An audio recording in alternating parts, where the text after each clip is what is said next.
বেশি বেশি কথাগুলো বলে শেষ করব। এবার 5 নাম্বার পুরস্কার পাইলেন। 6 নাম্বার পুরস্কার হলো কোন ইমানদার বান্দা যদি মারা যায়, মারা যাওয়ার পরে দুনিয়ার মানুষ দেখবে একটা কবরের মধ্যে মাটির মধ্যে তারা শোয়া দেওয়া হচ্ছে, কিন্তু না না না, ইমানদার বান্দার ইন্তেকালের পরে আমার আল্লাহ তাআলা ইমানদার বান্দার কবরে 3 জন রহমতের ফেরেশতা দিয়া একটা জান্নাতের বিছানা বিছিয়ে দিবে। জোরে বলি সুবহানাল্লাহ। 7 নাম্বার নিয়ামত, ওই বান্দার কবরের মধ্যে কোনো আলো নাই, কোনো বাতাস নাই, কিন্তু ইমানদার যখন মারা যাবে আমার আল্লাহ তাআলা ইমানদার বান্দার কবরের মধ্য থেকে একটা নূর পয়দা করে দিবে। ওই নূরের মাধ্যমে ইমানদার বান্দার কবরটা আলোকিত হয়ে যাবে। চিন্তা করে দেখেন মুসলমান, আপনার আমার কবরে কোনো আলো থাকবে না। যদি ইমানদার হই তাহলে আল্লাহ তাআলা কপালের নূর দ্বারা কবর আলোকিত করবেন। তাহলে ইমানদার কোন ইমানদার? যে ইমানদারের কপালটা সেজদায় অবনত হয়ে আমার আল্লাহ তাআলারে খুশি করতে পারছেন, আমার আল্লাহ তাআলার প্রশংসা করেছেন।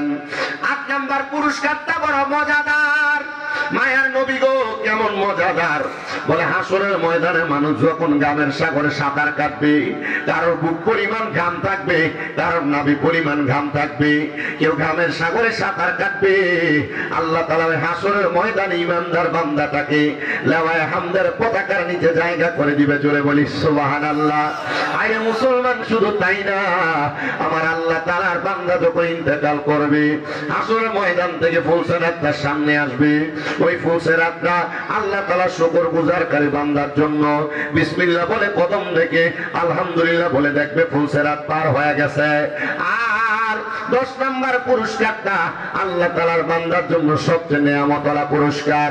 এই পুরস্কার হইল বান্দাকে আমার আল্লাহ তাআলা ডাইরেক্ট জান্নাত প্রদান করে দিবে। জোরে পড়ি সুবহানাল্লাহ। এই জন্য আমার টাঙ্গাইলের পিচুরিয়া এই সুন্দর জান্নাতের বাগানে যারা যারা বসে গেলেন মাঘে রমজান মাসে, আপনারা সবাই বলেন আল্লাহ তাআলা শুকরিয়া আদায় করলে আল্লাহ যতগুলা নিয়ামত দান করে, তাহলে আমরা সবাই ওই আল্লাহ তাআলা শুকরিয়া আদায় করার দরকার আছে না নাই? বলে হুজুর হ্যাঁ দরকার আছে। এবার আমাদেরকে বলেন না আলহামদুলিল্লাহ বললেই কি আল্লাহ শুকরিয়া আদায় করা হয়? না না না, আল্লাহ তাআলা শুকরিয়া আদায় করার কয়েকটা মাধ্যম আছে। এর মধ্যে 1 নাম্বার, আল্লাহর কোন বান্দা যদি দুনিয়ার জমিনের মধ্যে থাইকা আমার আল্লাহ তাআলাকে সিজদা করে আল্লাহ তাআলার ইবাদত করে, ওই ইবাদতের মাধ্যমে আল্লাহ তাআলা শুকরিয়া আদায় করা হয়। 2 নাম্বার, বান্দা যখন আল্লাহ তাআলার কোরআন তেলাওয়াত করে ওই কোরআন তেলাওয়াতের মাধ্যমে আল্লাহ তাআলা শুকরিয়া আদায় করা হয়। আর 3 নাম্বার, বান্দা যখন তার পিতামাতাকে সন্তুষ্ট করে এই সন্তুষ্টির মাধ্যমে আল্লাহ তাআলা সন্তুষ্টি অর্জন করা হয়। আসেন আমরা মুহাব্বতের আওয়াজে আল্লাহ তাআলার সন্তুষ্টি অর্জনের লক্ষ্যে আল্লাহ তাআলার শুকরিয়া আদায় করার জন্য মুহাব্বত আল্লাহ তাআলার কোরআনে তেলাওয়াত করিয়া জোরে জোরে পড়িয়া আউযু বিল্লাহি মিনাশ শাইতানির রাজীম বিবারাকাতি বিসমিল্লাহির রাহমানির রাহিম লাম ইয়াস্তাবি আসহাবুন নারি ওয়া আসহাবুল জান্নাহ আসহাবুল জান্নাতি হুমুল ফাইজুন। وقال تعالى في كلامه المجيد وفي فرقانه الحميد لا يكلف الله نفسا إلا وسعها. وقال في حديث الشريف عن أنس بن مالك رضي الله تعالى عنه قال قال سمعت رسول الله صلى الله عليه وسلم ألا أنبئكم بخياركم قالوا بلى يا رسول الله وعلى خياركم الذين إذا ذكر الله عز وجل رواه ابن ماجه أو كما قال عليه الصلاة والسلام. وقال في حديث الشريف عن أنس رضي الله تعالى عنه قال سمعت رسول الله صلى الله عليه وسلم يقول إن من أشرط الساعات أن يرفع العلم ويكثر الزعل ويكثر الزنا ويكثر الشرب الخمر ويقل الرجال ويكثر النساء حتى يكون ل50 امرأة القيم الواقف متفق عليه أو كما قال عليه الصلاة والسلام. وقال في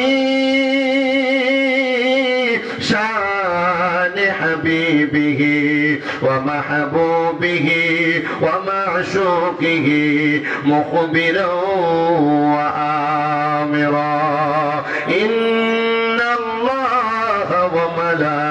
وملائكته يصلون على النبي يا أيها الذين آمنوا صلوا عليه وسلموا تسليما اللهم صل مولانا محمد وعلى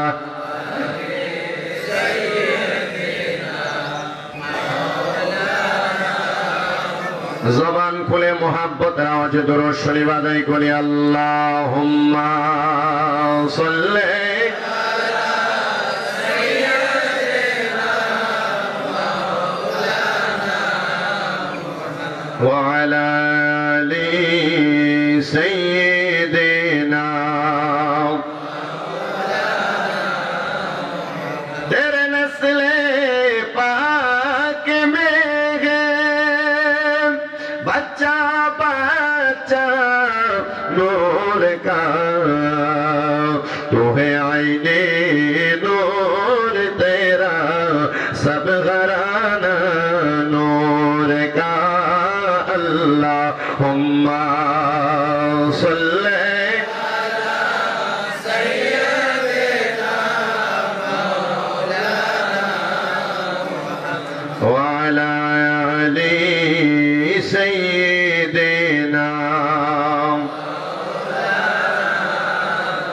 নবীজির উপর দুরূদ শরীফ আদায় করতে কষ্ট হয় বাবারাম?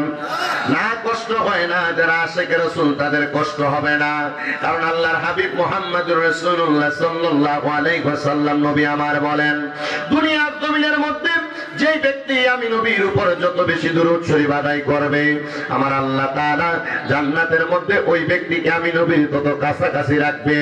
আপনারা বলেন, আমরা সবাই নবীজির কাছাকাছি থাকতে চাই কি চাই না? অবশ্যই আমরা নবীর কাছাকাছি থাকতে চাই। নবী আমার বলে, উম্মত, দুনিয়ার জমিনের মধ্যে সবচাইতে বখিল হলো সেই ব্যক্তি। নবীজি সবচাইতে বখিল মানে কিপটা কোন ব্যক্তি আপনি বলেন না? নবী আমার জানিয়ে দেয়, যার সামনে আমি নবীর দুরূদ শরীফ আদায় করা হলো আর সেই ব্যক্তি তার জবানকে বোবার মতো করে রাখলো, তার মতো বখিল দুনিয়াতে আর কোনো ব্যক্তি নাই। এই জন্য আপনাদের কাছে আমার আবদার থাকবে, জবানকে বন্ধ না রেখে মুহাব্বতের আওয়াজে নবীজির দুরূদ শরীফ আদায় করবেন। কারণ আল্লাহর হাবিবের অপর হাদিসে মুবারাকার মধ্যে পড়ে দেখলাম, নবী আমার বলে, উম্মত, দুনিয়ার জমিনের মধ্যে কেউ যদি আমি নবীর প্রতি একবার দুরূদ শরীফ আদায় করে, আমার আল্লাহ তাআলা তার নামের উপরে জান্নাতের মধ্যে একটা বৃক্ষ রোপণ করে গাছ লাগায় দেয়। ও মায়ার নবী, জান্নাতের মধ্যে গাছ লাগাইলে আমাদের লাভটা কি হবে? বলে, জান্নাতের মধ্যে যত গাছ থাকবে ওই গাছের পাতার পরিমাণ সওয়াব দিয়া কাল মিজানের পাল্লার মধ্যে তোমার আমলনামাকে ভারী করে দেওয়া হবে। আসেন আমরা ওই আল্লাহ তাআলার খুশির জন্য রাসূলের পাকের উপর দুরূদ শরীফ আদায় করি, যেন আমাদের জন্য জান্নাত আল্লাহ তাআলা অবধারিত করে রাখেন। মুহাব্বতে পড়েন আল্লাহুম্মা সাল্লি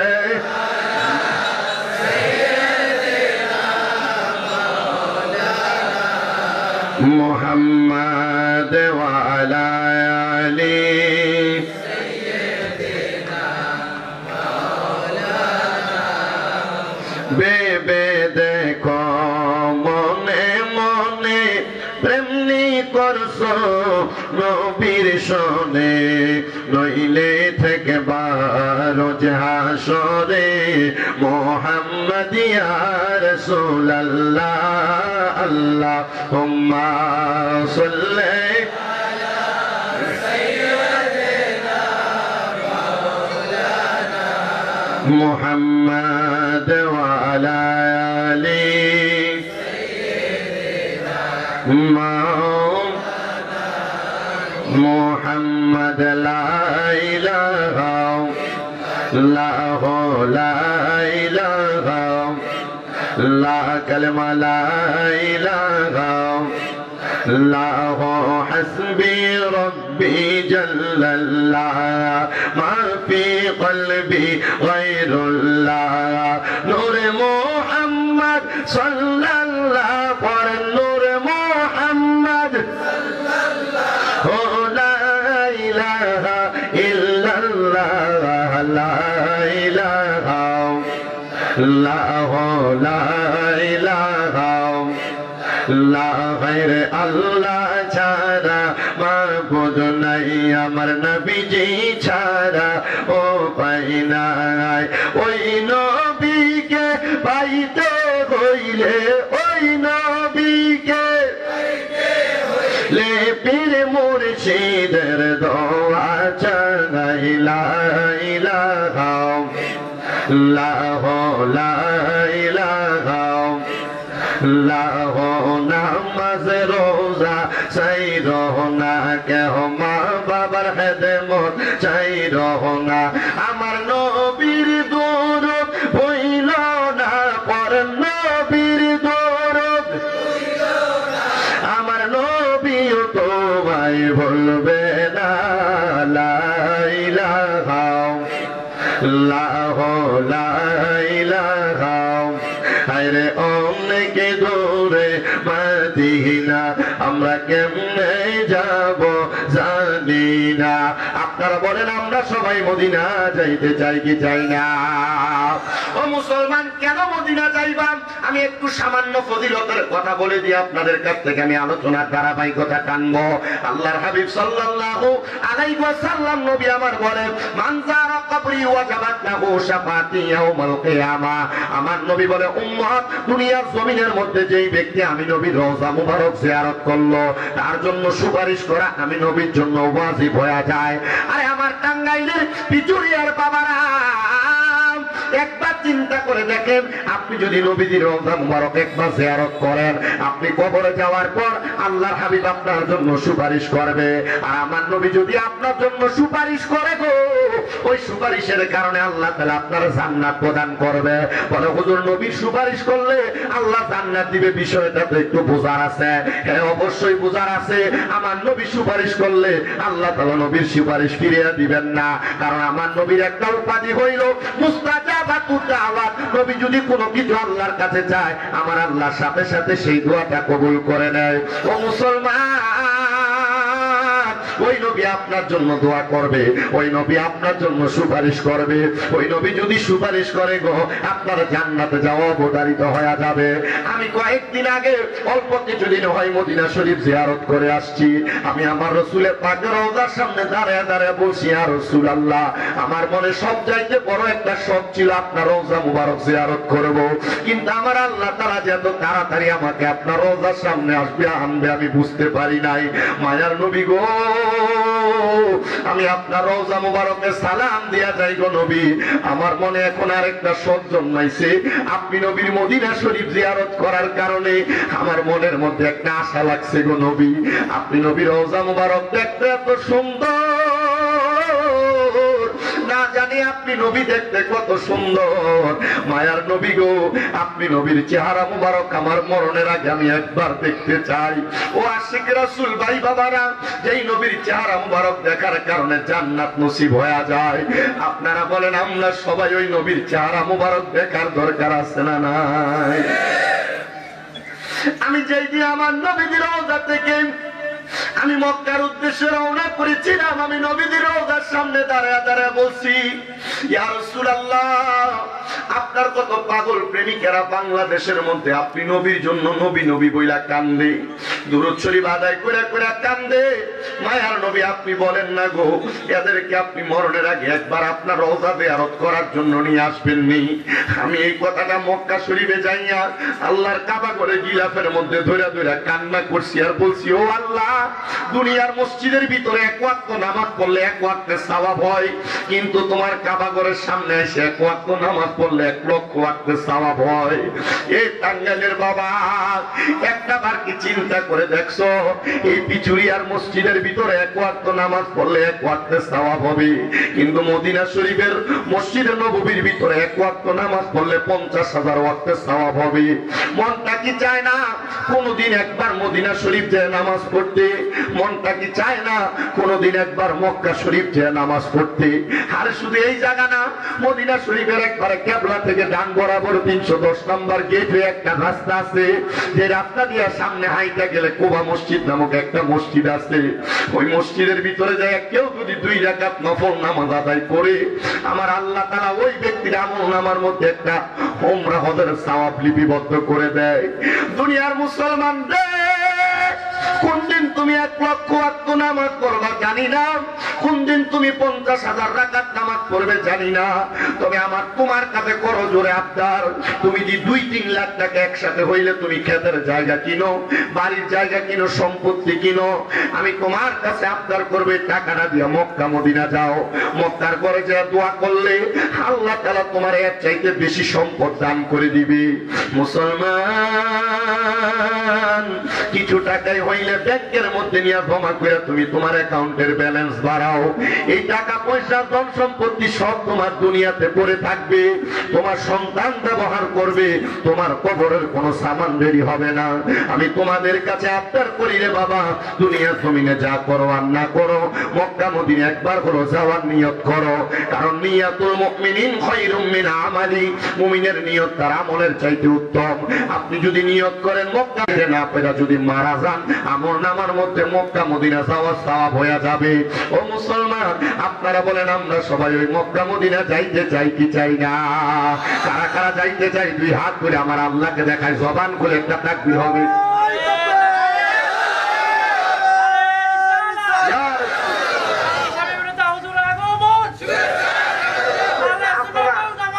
আপনারা কি আসলে মদিনা যাইতে চান? যেটা দিচ্ছেন আওয়াজ ঢাকায় এয়ারপোর্ট যাওয়া যাবে আওয়াজ দিয়া, মদিনা যাইতে হলে জজবাওয়াল আওয়াজ দেন, ইমানি আওয়াজ দেন। হযরত বেলাল রাদিয়াল্লাহু তাআলা আওয়াজ দিচ্ছেন, এই আওয়াজ দিয়ে আর সময় আল্লাহর মধ্যে বাড়ি খেয়েছে। ও বেলাল, এটা কি গায়ের জোরের? কই না, এটা ইমানের জোরের আওয়াজ। বলেন মক্কা মদিনা যাইতে চাই কি চাই না? যারা যারা যাইতে চাই জবান খুলে তাকবীর হবে। মুহাম্মদ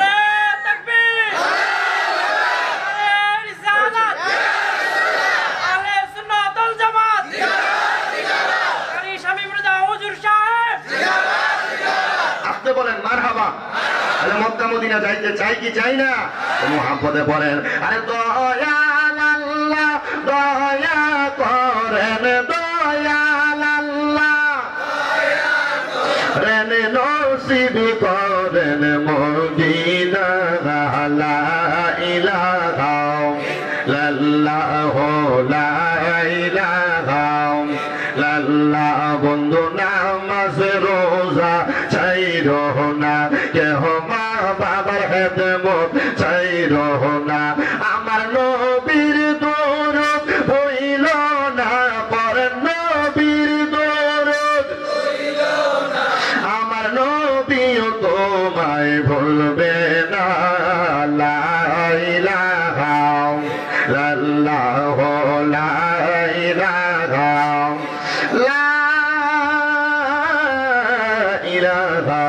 ইল্লাল্লাহু মুহাম্মাদুর রাসূলুল্লাহ সাল্লাল্লাহু আলাইহি ওয়াসাল্লাম।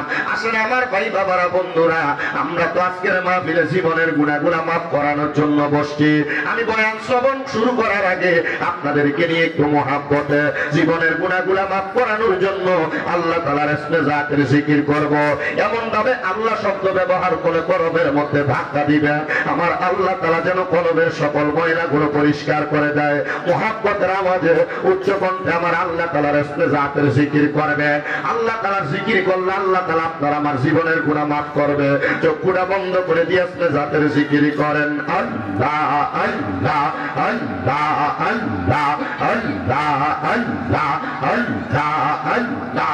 জবানটা খুলে আল্লাহ, আল্লাহটাকে স্মরণ নাই, আল্লাহ আল্লাহ আল্লাহ আল্লাহ। দমে দমে জপর নাম আল্লাহু আল্লাহ, দমে দমে মারহাবা আল্লাহ আল্লাহ।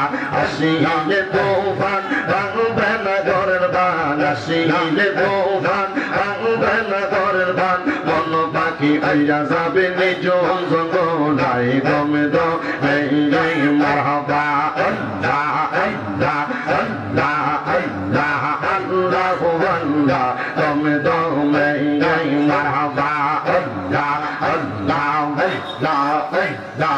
এবার তোমার বইনো ভাই সঙ্গের সাথী কেহ নাই, এবার তোমার বইনো ভাই সঙ্গের সাথী কেহ নাই, পরকালে যাইবার বেলা কাউরে পাইবা না, মারহাবা আল্লাহ আল্লাহ আল্লাহ আল্লাহ আল্লাহ আল্লাহ। একজন জিন্দা নবী শুইয়া আছে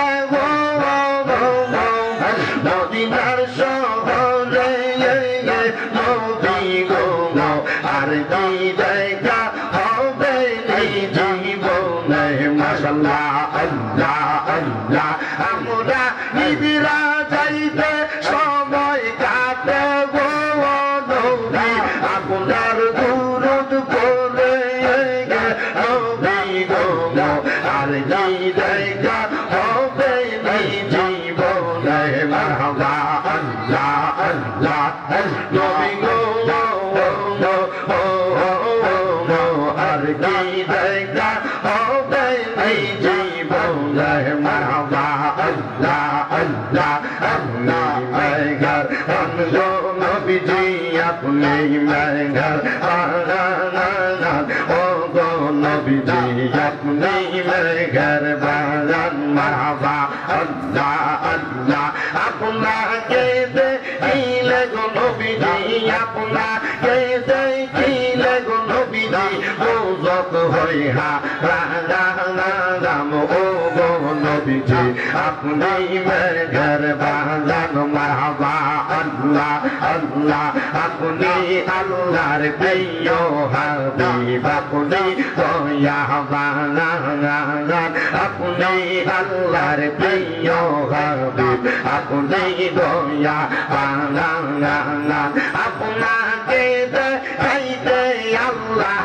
আপনাকে দেখাইতে আল্লাহ বানাইছে জাহান ও গো নবীজি আপনি মেঘর বাগান মারহাবা আল্লাহ আল্লাহ নবী ছাড়া আপন কে গো না আইরে মুমিন বানাই নবী ছাড়া আপন কে গো না মারহাবা আল্লাহ আল্লাহ আল্লাহ নবী রহমাতুল লিল আলামিন আপনি উম্মতের জামিন উম্মত সারা কিছু বুঝেন না উম্মতের লাগিয়া না সাজদায় থাকবেন বলিয়া না গুনাহগার মতেরা পনা ও গো নবীজি আপনি ছাড়া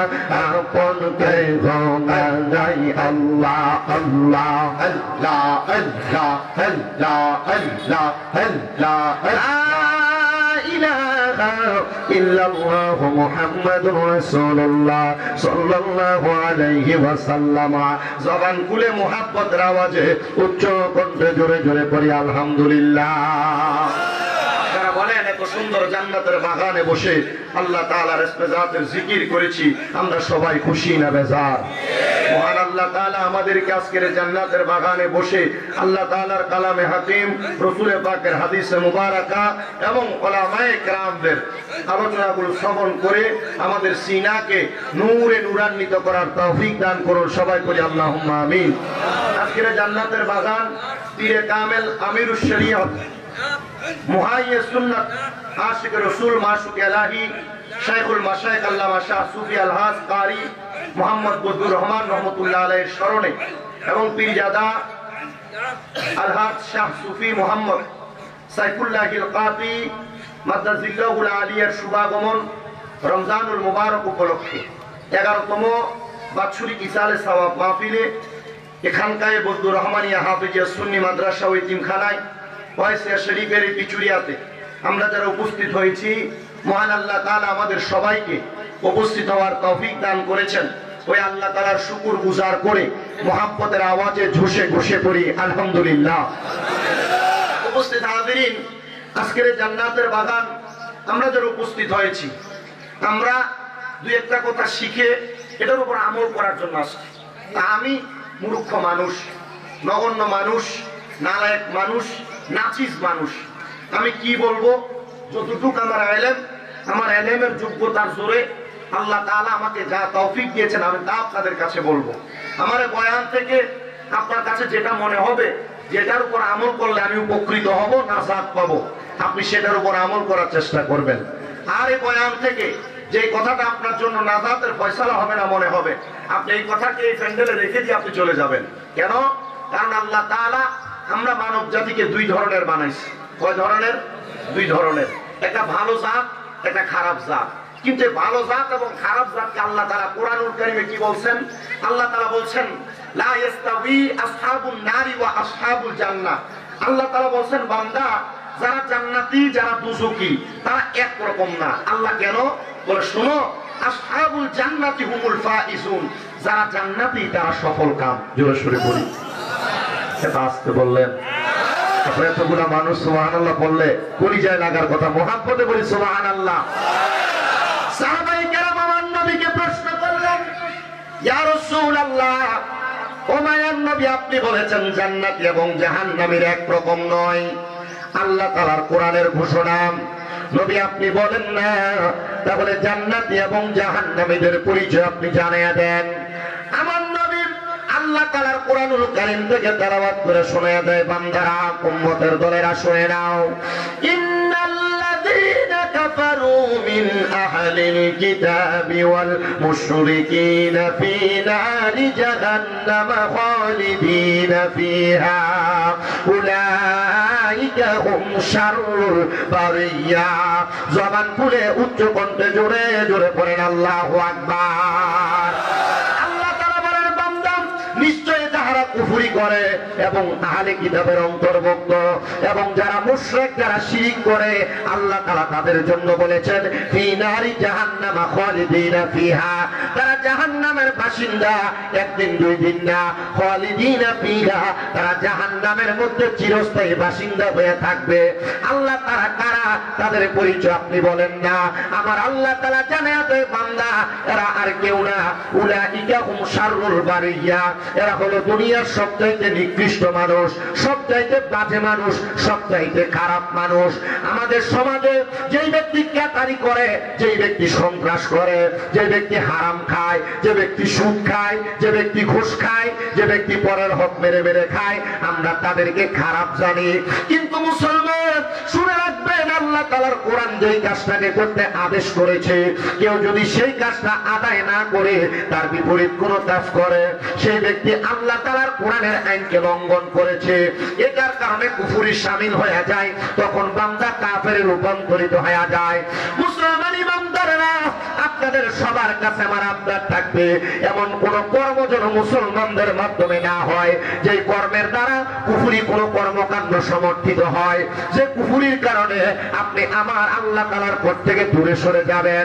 এবার আপনারা বলেন, আমরা মুসলমান হয়ে কুফরির মতো বড় গুনাহ থেকে বাঁচা দরকার আছে না নাই? আল্লামা ইমাম কুস্তালানী রাহমাতুল্লাহ আলাইহি উনি বলতেছে, কুফরি সেইটাকে বলা হয় যে কর্মটা আল্লাহ তাআলা নিষেধ করেছে, তুমি আল্লাহ তাআলার নিষেধকে অবজ্ঞা করে, অমান্য করে তুমি তখন দুনিয়ার জমিনের মধ্যে সেই কাজটাকে বারবার প্রতিদ্বন্দ্বিত করা, সে কাজটাকে বারবার করা, এমন কোন গুনার কাজ, যে গুনার কাজটা করার কারণে তুমি জানো সেটা গুনার কাজ, কিন্তু তুমি গুনার কাজটা বারবার বারবার করতেছ।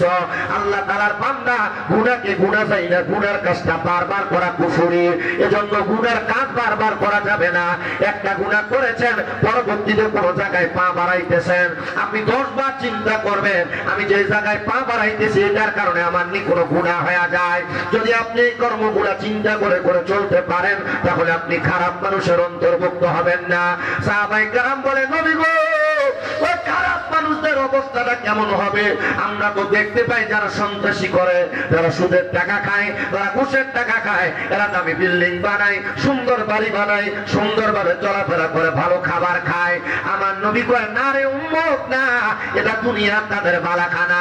তাদের জন্য আল্লাহ তাআলা জাহান্নামের মধ্যে কঠিন যন্ত্রণাদায়ক শাস্তি নির্ধারণ করে রাখছে। নবী গো, কেমন শাস্তি বলেন না? বলে, ইন্তেকাল করার পর তাদেরকে আল্লাহ তাআলা যখন ফেরেশতার মাধ্যমে কবরের মধ্যে নিয়ে যাওয়া হবে, ওই বান্দা কবরে যাওয়ার পর ওই বান্দা কবরের মধ্যে লাঞ্ছনার শিকার হবে। আমরা জানি কবরের মধ্যে 3টা প্রশ্ন করা হয়, মান রব্বুকা ওয়া মান দীনুকা ওয়া মান নাবিয়ুকা। এই 3টা প্রশ্ন যখন করা হয়, এই 3টা প্রশ্নের মাধ্যমে মানুষকে নাজাত দেওয়া হয়। কিন্তু না না না, কেউ যদি কুফরি করে, কেউ যদি শিরক করে, ওই বান্দা কবরে যাওয়ার পর কোনো সওয়ালের জবাব না, ডাইরেক্ট ফিরা। কথা বুঝতেছেন আপনারা? এটা মনে হচ্ছে তুফান চলতেছে, ছোটখাটো একটা থাকলে নিচে লাগাই, এটা বেশি বড়। আপনাদের কষ্ট হইতেছে? আমরা কবরে প্রশ্ন কয়টা? মান রব্বুকা ওয়া মান দীনুকা ওয়া মান নাবিয়ুকা অথবা মান হাদার রাসূল। কিন্তু আপনি কি মনে করেন এই প্রশ্ন সবাইকে করা হবে? আজীবন খাইছে সুদ, আজীবন পরের হক মেরে খাইছে, আজীবন মানুষের সাথে দুশ্মনী গীবত আসাদ্দা করেছে। আপনি বলেন এই মানুষদের আবার প্রশ্ন করবে? আর আল্লাহ তো জানে এই মানুষ গুনাহগার, এই মানুষকে ডাইরেক্ট জাহান্নামে আল্লাহ কতদিন রাখবে? বলতে একদিন দুই দিন না, একটা জাহান্নামীকে সর্বনিম্ন 3000 বছর জাহান্নামের আগুনে জ্বালানো হবে। জি ইয়া রাসূলুল্লাহ 3000 বছর? বলে হ্যাঁ। মায়ার নবী বলে শুধু 3000 বছর না, জাহান্নামের আগুনের রং হবে 3টা। এক নাম্বার 1000 বছর যখন জাহান্নামের আগুনে জ্বালাইবো, ওই জাহান্নামের আগুনের মধ্যে জ্বালায়া পুরায়া বান্দা এমন ভাবে অঙ্গার করে দেওয়া হবে, জাহান্নামের লাল রঙের আগুনের মধ্যে বান্দা বারবার জ্বলতে থাকবে। 1000 বছর জ্বালায়া বান্দার জাহান্নামের আগুনের রংটা সাদা ধোঁয়াযুক্ত আগুন বানিয়ে দিবে। ওই সাদা ধোঁয়াযুক্ত আগুনের মধ্যে বান্দার 1000 বছর জ্বলা লাগবে। এবার আরো 1000 বছর পরে জাহান্নামের আগুনকে কালা ধোঁয়াযুক্ত আগুন বানিয়ে দিবে। বান্দা কেমন ভাবে জাহান্নামের আগুনের মধ্যে জ্বালানো হবে? মুসলমান একটা বার চিন্তা করে দেখো, ওই জাহান্নামের আগুনের মধ্যে জ্বলতে জ্বলতে বান্দা এমন লাঞ্ছনা বঞ্চনার শিকার হয়ে যাবে। সাহাবায়ে কেরাম প্রশ্ন করে, নবী গো, ওই বান্দা যে এত কষ্টের শিকার হবে, বান্দাকে কি মাপ দেওয়া হবে না? বলে 3000 বছর পরে মাকামে তাকাসসুর নামক জায়গাতে বান্দাকে দাঁড় করানো হবে। ওই বান্দাকে 3000 বছর পরে প্রশ্ন করা হবে, বান্দা এখন কি বলবে? বলতে পারো? আপনাকে আমাকে দুনিয়াতে কোন অন্যায়ের কারণে যদি 3 মিনিট কেউ ব্যাট দিয়ে আঘাত করে, আমি আমার দোষটা স্বীকার করব। কিন্তু বান্দা 3000 বছর জাহান্নামের আগুনের মধ্যে পুরার পর বান্দা বলবে পানি পানি পানি, 3 বার পানি বলে চিৎকার করবে। সাহাবায়ে কেরাম মসজিদে নববীতে নবীজির সামনে বসা আহলে সুফফা 70 জন সাহাবী জিজ্ঞাসা করে, নবী গো, 3000 বছর তার জ্বালানোর পরে আমার আল্লাহ কি তারে কোনো প্রশান্তি দিবে না? বলে হ্যাঁ, প্রশান্তি দিবে। কেমন প্রশান্তি নবী আপনি বলেন না? বলে প্রশান্তি হলো বান্দা পানি যখন চাইবে বান্দারে পানি দেওয়া হবে, কিন্তু দুনিয়ার পানির মতো পানি দেওয়া হবে না। নবী গো কেমন পানি? বলে বান্দাকে দিবে তিনাতুল খাবাল। ও মায়ার নবী, তিনাতুল খাবাল কেমন? আমার নবী কয় তিনাতুল খাবাল হলো অন্যান্য জাহান্নামীদেরকে জাহান্নামের আগুনে জ্বালায়া পুরায়া যেই রক্ত পুষগুলা হইব, একটা গরম লোহার পাত্রকে আগুনে গরম কইরা ওই রক্ত পুষগুলা দেওয়া হবে, নেও বান্দা তুমি খাও। ওই রক্ত পুষ যখন বান্দা আহার করবে, হায়রে মানুষ ওই রক্ত পুষগুলাকে আহার করবে, হ্যাঁ আহার করবে। বান্দা মুখের মধ্যে দেওয়ার সাথে সাথে বান্দার জিহ্বা গলে যাবে, বান্দার পেটের নাড়ি বুড়ি গুলা গলে যাবে, পায়খানার রাস্তা দিয়ে থর থর থর করে পড়বে। নবীজির দরবারে 40 জন সাহাবী একসাথে বেহুশ হয়ে গড়াগড়ি করে কান্না করতেছে। মায়ার নবী, ও নবী গো, জাহান্নামীদেরকে এত কষ্ট দেওয়া হবে? বলে শুধু কষ্ট না রে, কষ্ট না, জাহান্নামীরা তো কবরে যাওয়ার পরে কষ্ট, মরার সময় যে কষ্ট পাবে তোমরা যদি দেখতা, তোমরা যদি বুঝতা, তাহলে কোনোদিন তোমরা গুনার দিকে কদম বাড়াইতা না। ও পৃথিবীর আশিকে রাসূলরা, এই জান্নাতের বাগানে যে বসছো, মরার সময় জাহান্নামীরা কত কষ্ট পেয়ে মারা যায়, একবার যদি জানো কোনোদিন নামাজ কাজা করতা না, একবার যদি জানো কোনোদিন পর্দার নিচে যায় যে খাবার আহার করতা না রমজানে, একবার যদি জানতা কোনোদিন মিথ্যা কথা বলে ইনকাম করতা না, একবার যদি জানতা কোনোদিন গালি গালাজ করতা না, একবার যদি জানতা কখনো পরের হক মেরে খাইতা না, হুজুর জাহান্নামীদেরকে কেমন ভাবে ইন্তেকাল করা হবে?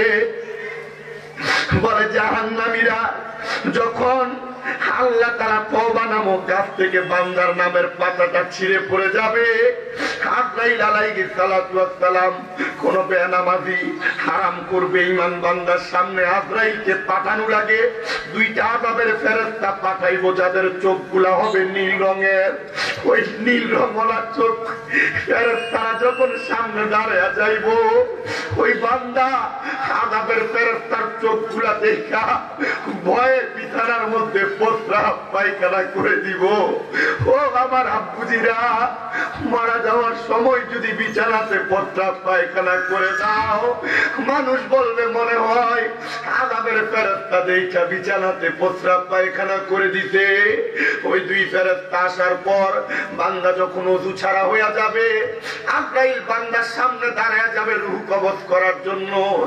আজরাইলের দিকে তাকায়া বান্দা বলবে, আজরাইল আমি মৃত্যুর কোন সামান রেডি করতে পারি নাই, একটু সময় দাও। তখন ইন্তজার করার কোন সময় থাকবে না। আজরাইলের কথা মোতাবেক দুই চোয়ালের মাঝখানে জিহ্বাটা কামড় করে মারা যাবে। তুমি যদি মারা যাও, মারা যাওয়ার সময় যদি জিহ্বায় কামড় পড়ে থাকে, মানুষ বলবে আজরাইলের সঙ্গে কথা বলার সময় জিহ্বা কামড় পড়ে গেছে। বান্দা চোখে ইশারা দিয়া আজরাইলকে বোঝানোর চেষ্টা করবে, হায় রে বান্দা আজরাইলের ভয়ঙ্কর চেহারা দেখা চোখগুলা উপরের দিকে যায়, সাদা অংশগুলা বের হইয়া চোখ উল্টে যাবে। নবী গো, এটা বেঈমান বান্দার মরণের অবস্থা। বলে শেষ হয় নাই রে, বেঈমান বান্দার বুকটার ভিতরে যখন আজরাইলের থাবাটা দিয়া ধরবে, এত কষ্ট হবে। নবী গো, কেমন কষ্ট? বলে একটা বান্দার বুকের মধ্যে আজরাইলের থাবাটা যখন পড়বে, তার কাছে মনে হবে পৃথিবীর বড় বড় পাহাড় গুলা তার বুকের মধ্যে চাপায়া দিছে। হায় রে মুসলমান,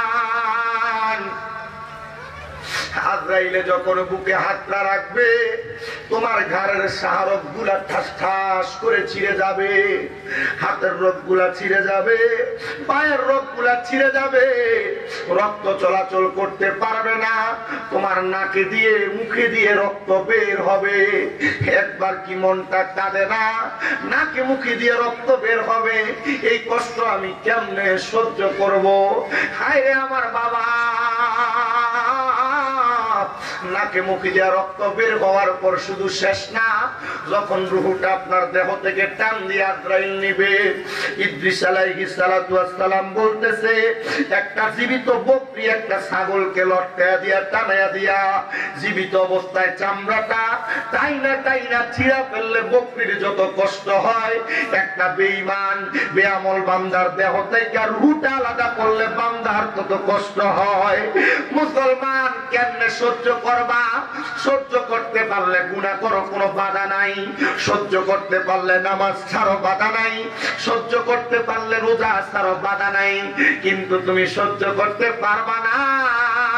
শুধু তাই না রে, রুহটা নেওয়ার পর রুহ নিয়ে যখন আজরাইল তাড়াতাড়ি যাবে, ইমানদার বান্দা রুহ ডাক দিয়া বলবে, রে আজরাইল, আমার রুহ নিয়ে তুমি এত তাড়াতাড়ি কোথায় চলে যাও? বলে কোথায় যাই? তোমারে নিয়ে যাচ্ছি তোমার শেষ মাকাম জাহান্নামের মধ্যে। আজরাইল, তুমি যদি জানতা আল্লাহ আমার জন্য কত যন্ত্রণাদায়ক শাস্তি রেডি করে রাখছে, তুমি আমার এত তাড়াতাড়ি নিয়ে যাইতা না। অনুরূপ ভাবে ইমানদার যখন মারা যাবে, ইমানদার বান্দার রূহ বলবে, আজরাইল, আমার এত আস্তে আস্তে কেন নিয়ে যাও? বলে তোমার মাকামে যাইতে সময় লাগবে। আরে আমি জান্নাতি বান্দা, আমার জন্য আল্লাহ তাআলা বড় নিয়ামত রেডি করে রাখছে রে, আমারে তুমি আরো তাড়াতাড়ি নিয়ে যাও। হুজুর, আজরাইলের কাছে তো বেঈমান বান্দা কষ্ট পেয়ে মারা যাবে, তো ইমানদার যারা তারা কেমনে মারা যাবে? এদের মারা যাওয়ার সময় কি কষ্ট পাবে? না রে, না না, কষ্ট পাবে না রে, কষ্ট পাবে না। ইমানদার বান্দা যখন মারা যাবে, ইমানদার বান্দা তো সফল কাম, আসহাবুল জান্নাতি হুমুল ফাইজুন, এই বান্দা সফল কাম, এই বান্দা ধনী, এই বান্দা ইমানের দৌলতে ধনী। দুনিয়ার টাকা না, দুনিয়ার সম্পদ না, দুনিয়ার বাড়ি না, দুনিয়ার গাড়ি না, ইমানের দৌলতে ধনী। দুনিয়ার ধনে ধনী হইলে দুনিয়াতেই শান্তি পাইবা, আর ইমানের ধনে ধনী হইলে দুনিয়াতেও শান্তি, আখিরাতেও শান্তি। এবার আপনারা বলেন, আমরা সবাই দুনিয়া এবং আখিরাতে শান্তি চাই কি চাই না? চান। দুনিয়া আখিরাতে শান্তি পাইতে হইলে দুনিয়ার দৌলত লাগবে না আখিরাতে ইমানের দৌলত? দুনিয়া আখিরাতে শান্তি পাইতে চাইলে দুনিয়ার দৌলত না ইমানের দৌলত? শ্বশুর বাড়িতে যান, কত সুন্দর মিষ্টি নিয়ে যান। শ্বশুর বাড়িতে যান, কত সুন্দর আপনি ফল নিয়ে যান, কত সুন্দর, কত দামি দামি খাবার নিয়ে যান। কবরে যে যাবেন, কবরের কিছু সামান হ্যাঁ সবার লাগবে না তো? চিন্তা হুজুর আপনি কথা বলতেছেন, আমাদের লাগবে বলে আমাদের কষ্ট হয়েছে, রোজ আছি না, আমি মনে হয় বেরোজগার। কষ্ট দিয়েছে আপনাদের? কষ্ট করে বসেন, আল্লাহ তাআলা এটা জাযা প্রদান করবেন, ঠিক না? এক রোজাদার বেরোজগার ব্যক্তি তো মাহে রমজান মাস, এর কাজ হচ্ছে বুড়া, মানে বয়স হয়ে গেছে। অনেকে দেখবেন এই সমস্ত ফতোয়াবাজি করে রোজা রাখতে চায় না, যে আমার রোজা আসলে গ্যাস্ট্রিক বাড়ে, ডায়াবেটিস বেড়ে যায়, আলসার বেড়ে যায়, আছে না এমন যা? আমার সাথেরই এক হুজুর, সে বলতেছে আমি গেছি, আমি ইফতার মাহফিলে যাবো, যাওয়ার সময় দেখলাম এক বুড়া মানুষ আসরের নামাজের পর খেতের আইলে দাঁড়ায় দাঁড়ায় সিগারেট বিড়ি খেতেছে, বিড়ি দিয়ে খাইতেছে। আমি ওনাকে দেখছি, কিন্তু ইফতার মাহফিলে দাঁড়ায় দেখি সবার সামনে একবার এই লোক বসে। আমি চিন্তা করলাম এই লোকটা আমি দেখলাম, লোকটা বিড়ি খাইলো, এই লোকটা ইফতার মাহফিলে সবার আগে আসলো, আসছে। চিন্তা করলাম তার সাথে একটু কথা বলার দরকার, এই বয়সে রোজা রাখে না, রাখবে কখন? পরে ইফতারের পরে মাগরিবের নামাজ পড়ে মসজিদ থেকে বের হওয়ার পরে বুড়ার সাথে আবার দেখা।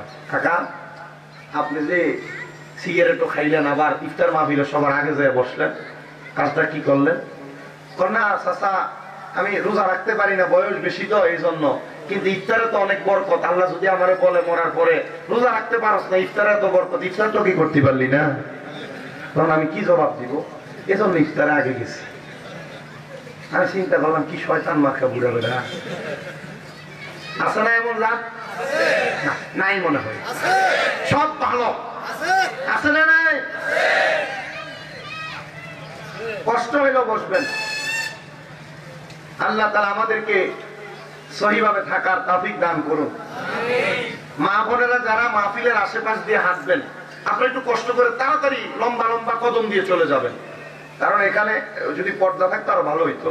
কারণ আপনার মহিলা মানুষ, আপনার লম্বা কদম দিয়ে লম্বা কাইট দিয়ে চলে গেলে এখানের জন্য সুবিধা হবে। আর রাস্তায় যারা মোটামুটি এখন নাই, আপনারা যে এখানে বসছেন আমার কাছে ভালো লাগতেছে, আমার তো তারা ফ্যান লাগাই দিচ্ছে, আপনাদের কাছে ফ্যানও নাই না, আপনাদের কাছে বাতাস আসতেছে কিনা জানি, আসতেছে বাতাস? আমাকে বদদোয়া দিয়েন না বাবা, আমি বহুত কষ্ট করে আমি আমার জীবন সাজাইতেছি আপনাদের দোয়ায়। আমাকে হুজুর বলছে আমাদের ৩য় তলায় মাদ্রাসার ছাদ ঢালাই হয়েছে, আমি বলছি হুজুর আমার লাগে দোয়া করেন, আমারও ৬টা মাদ্রাসা, এখন কয়টা? একটা ১১৭০ জন পোলাপান আমার, আপনাদের দোয়ার বরকতে এই মাদ্রাসাগুলোর প্রতি আপনারা নজর রাখবেন। আমরা একটু মুহাব্বতে দরুদ শরীফ পড়ি, আল্লাহুম্মা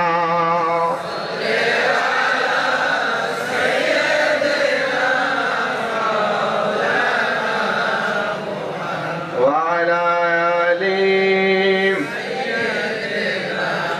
মাওলানা। জগৎ পাগল কাবার জন্য, কাবা পাগল মাবুদের,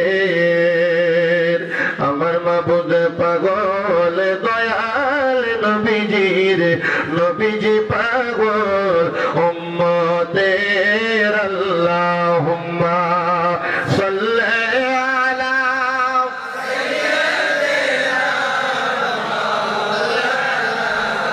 মুহাম্মদ ওয়া আলা আলি।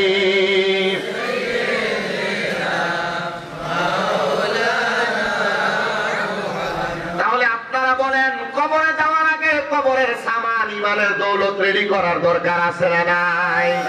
আর বেঈমান তো কষ্ট পায় মারা গেছে। সাহাবায়ে কেরাম আমার নবীরে প্রশ্ন করি, ইয়া রাসূলুল্লাহ, ও মায়ের নবী, ইমানদার বান্দা কেমনে মারা যাবে?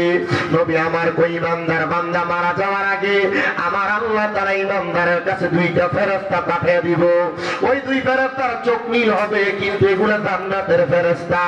ওই ফেরেশতাগুলো আইসা ইমানদার বান্দার মাথার কাছে একজন বসবে, আরেকজন ইমানদার বান্দার নাকটার কাছে বসবে, মাথার কাছে এমন ভাবে হাত বুলিয়ে দিবে, ছোট্ট বাচ্চা কান্না করলে তার মা হাত বুলিয়ে দিলে বাচ্চা যেমন ঘুমিয়ে যায়, ইমানদার বান্দা এমন ঘুমিয়ে যাবে। আর নাকের কাছে যেই ফেরেশতাটা বসবে গো, ওই ফেরেশতাটা নাকটার কাছে মেশক আম্বরের আতর ছিটিয়ে দিবে। বান্দা সুগ্রাণ পাইয়া ঘুম থেকে জাগ্রত হয়ে যাবে। বান্দা চোখটা যখন খুলবে, খোলার সাথে সাথে বান্দা তাকায় দেখবে বড় সুন্দর একটা জান্নাতি ফল বান্দার সামনে ধরে রাখছে। বান্দা তখন ওই ফলটা দেখা কালেমা পড়বে, লা ইলাহা ইল্লাল্লাহু মুহাম্মাদুর রাসূলুল্লাহ সাল্লাল্লাহু আলাইহি ওয়াসাল্লাম। ও বাবা, ইমানদার যারা মরার সময় কালেমা নসিব হবে তারা, ইমানদার যারা মরার সময় ঈমান নিয়ে মরবে তারা। আপনারা বলেন আমরা সবাই ঈমান নিয়ে মরতে চাই কি চাই না? আর শুধু ঈমান নিয়ে মরণ না, আজরাইল তো বেঈমান বান্দারে কষ্ট দিয়া মারছে। তিরমিজি শরীফের একটা হাদিস শরীফ আমি যখন ফাযল দ্বিতীয় বর্ষে পড়ি, আমাদের কুমিল্লা আলিয়া মাদ্রাসার হেড মুহাদ্দিস আল্লামা আব্দুর রাজ্জাক হুজুর হাদিস শরীফটা পড়ায় আর কান্দে। হুজুর ডাক দিয়ে বলতেছে, বাবা হযরত ওমর ইবনে খাত্তাব রাদিয়াল্লাহু তাআলা হাদিস বর্ণনা করে আমার নবী কয় কোন ঈমানদার বান্দার রূহ কবজ করার সময় আজরাইল একবারে রূহ কবজ করতে পারবে না, দুইবারে পারবে না, তিনবারে পারবে না, চারবার আসবে ঈমানদারের রূহটা কবজ করার জন্য। আজরাইল বান্দার সামনে আইসা বান্দার বুকটার মধ্যে হাত দিবে, বুকের মধ্যে থেকে আওয়াজ দিবে, রে আজরাইল। বান্দার বুকের মধ্যে আল্লাহ নবীর ভালোবাসা মুহাব্বত আছে, বান্দার বুক দিয়ে রূহ কবজ করা যাবে না। এবার আজরাইল আইসা ঈমানদার বান্দার কপালের মধ্যে মুখের মধ্যে হাত দিবে, বান্দার কপালের মধ্যে থেকে আওয়াজ দিবে, রে আজরাইল বান্দার কপাল দিয়ে রূহ কবজ করা যাবে না। বলে কেন কেন?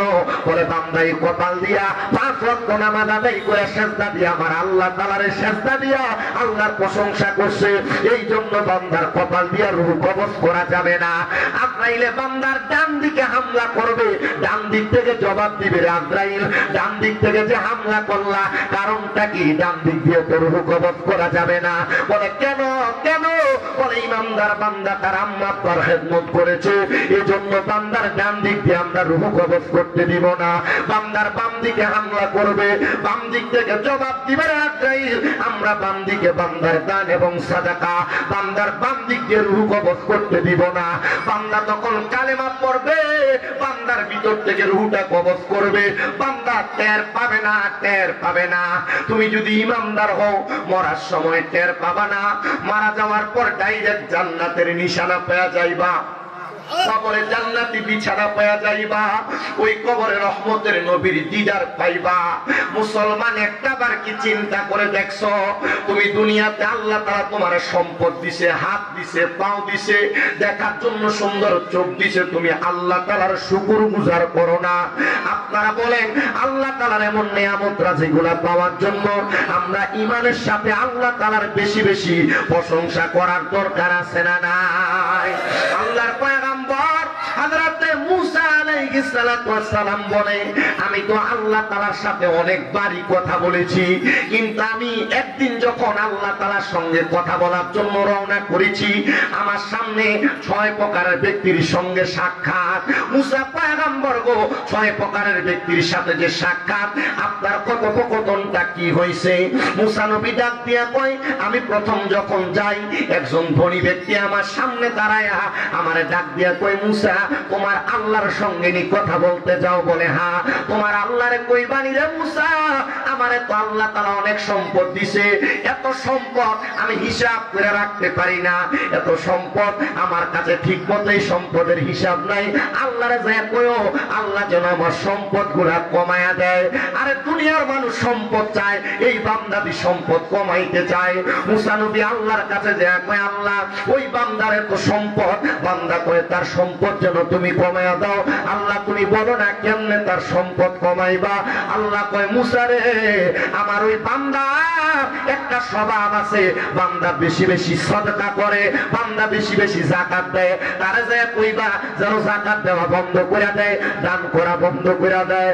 আল্লাহ পাক রব্বুল আলামিনের ঘোষণা মোতাবেক মুসা নবী আয়েশা ডাক দিয়া কই এই তো নিওয়ালা সম্পদওয়ালা, আল্লাহ কইছে যাকাত দেওয়া বন্ধ করে দাও, আল্লাহ সম্পদ কমায়া দিব, দান করা বন্ধ করে দাও, আল্লাহ সম্পদ কমায়া দিব।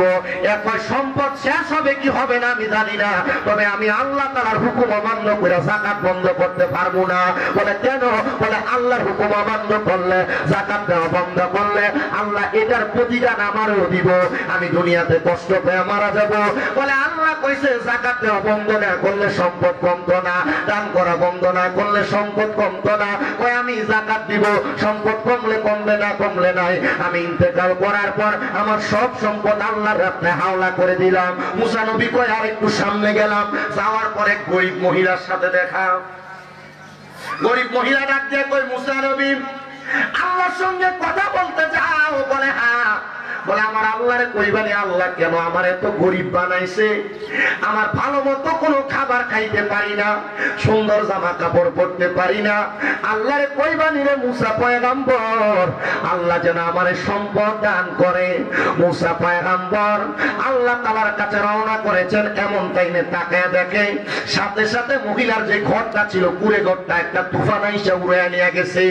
মুসা নবী আমার আল্লাহ তাআলার কাছে ডাক দিয়ে আল্লাহ এই মহিলার সঙ্গে সাক্ষাৎ।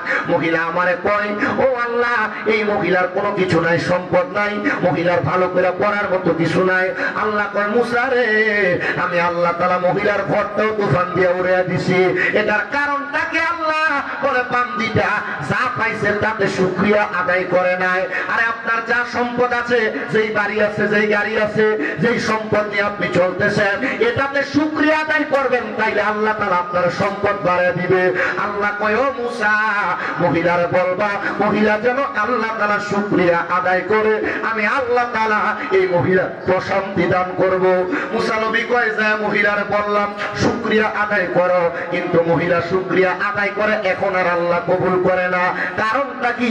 গুনাহ করতে করতে যদি আপনি আপনার কলমটা শক্ত করে ফেলেন, এরপর নেক আমল করলে এগুলা দিয়ে আপনি মাপ পাইবেন কিনা তার কোনো গ্যারান্টি নাই। পয়গম্বর ডাক দিয়া বলতেছে আরেকটু সামনে গেলাম, তিন রাস্তার একটা মাথা পায়া, এ জায়গায় দেখলাম পাও নাই, হাতও ঠিক মতো নাই, একটা ল্যাংড়া আতুর মানুষ বসা।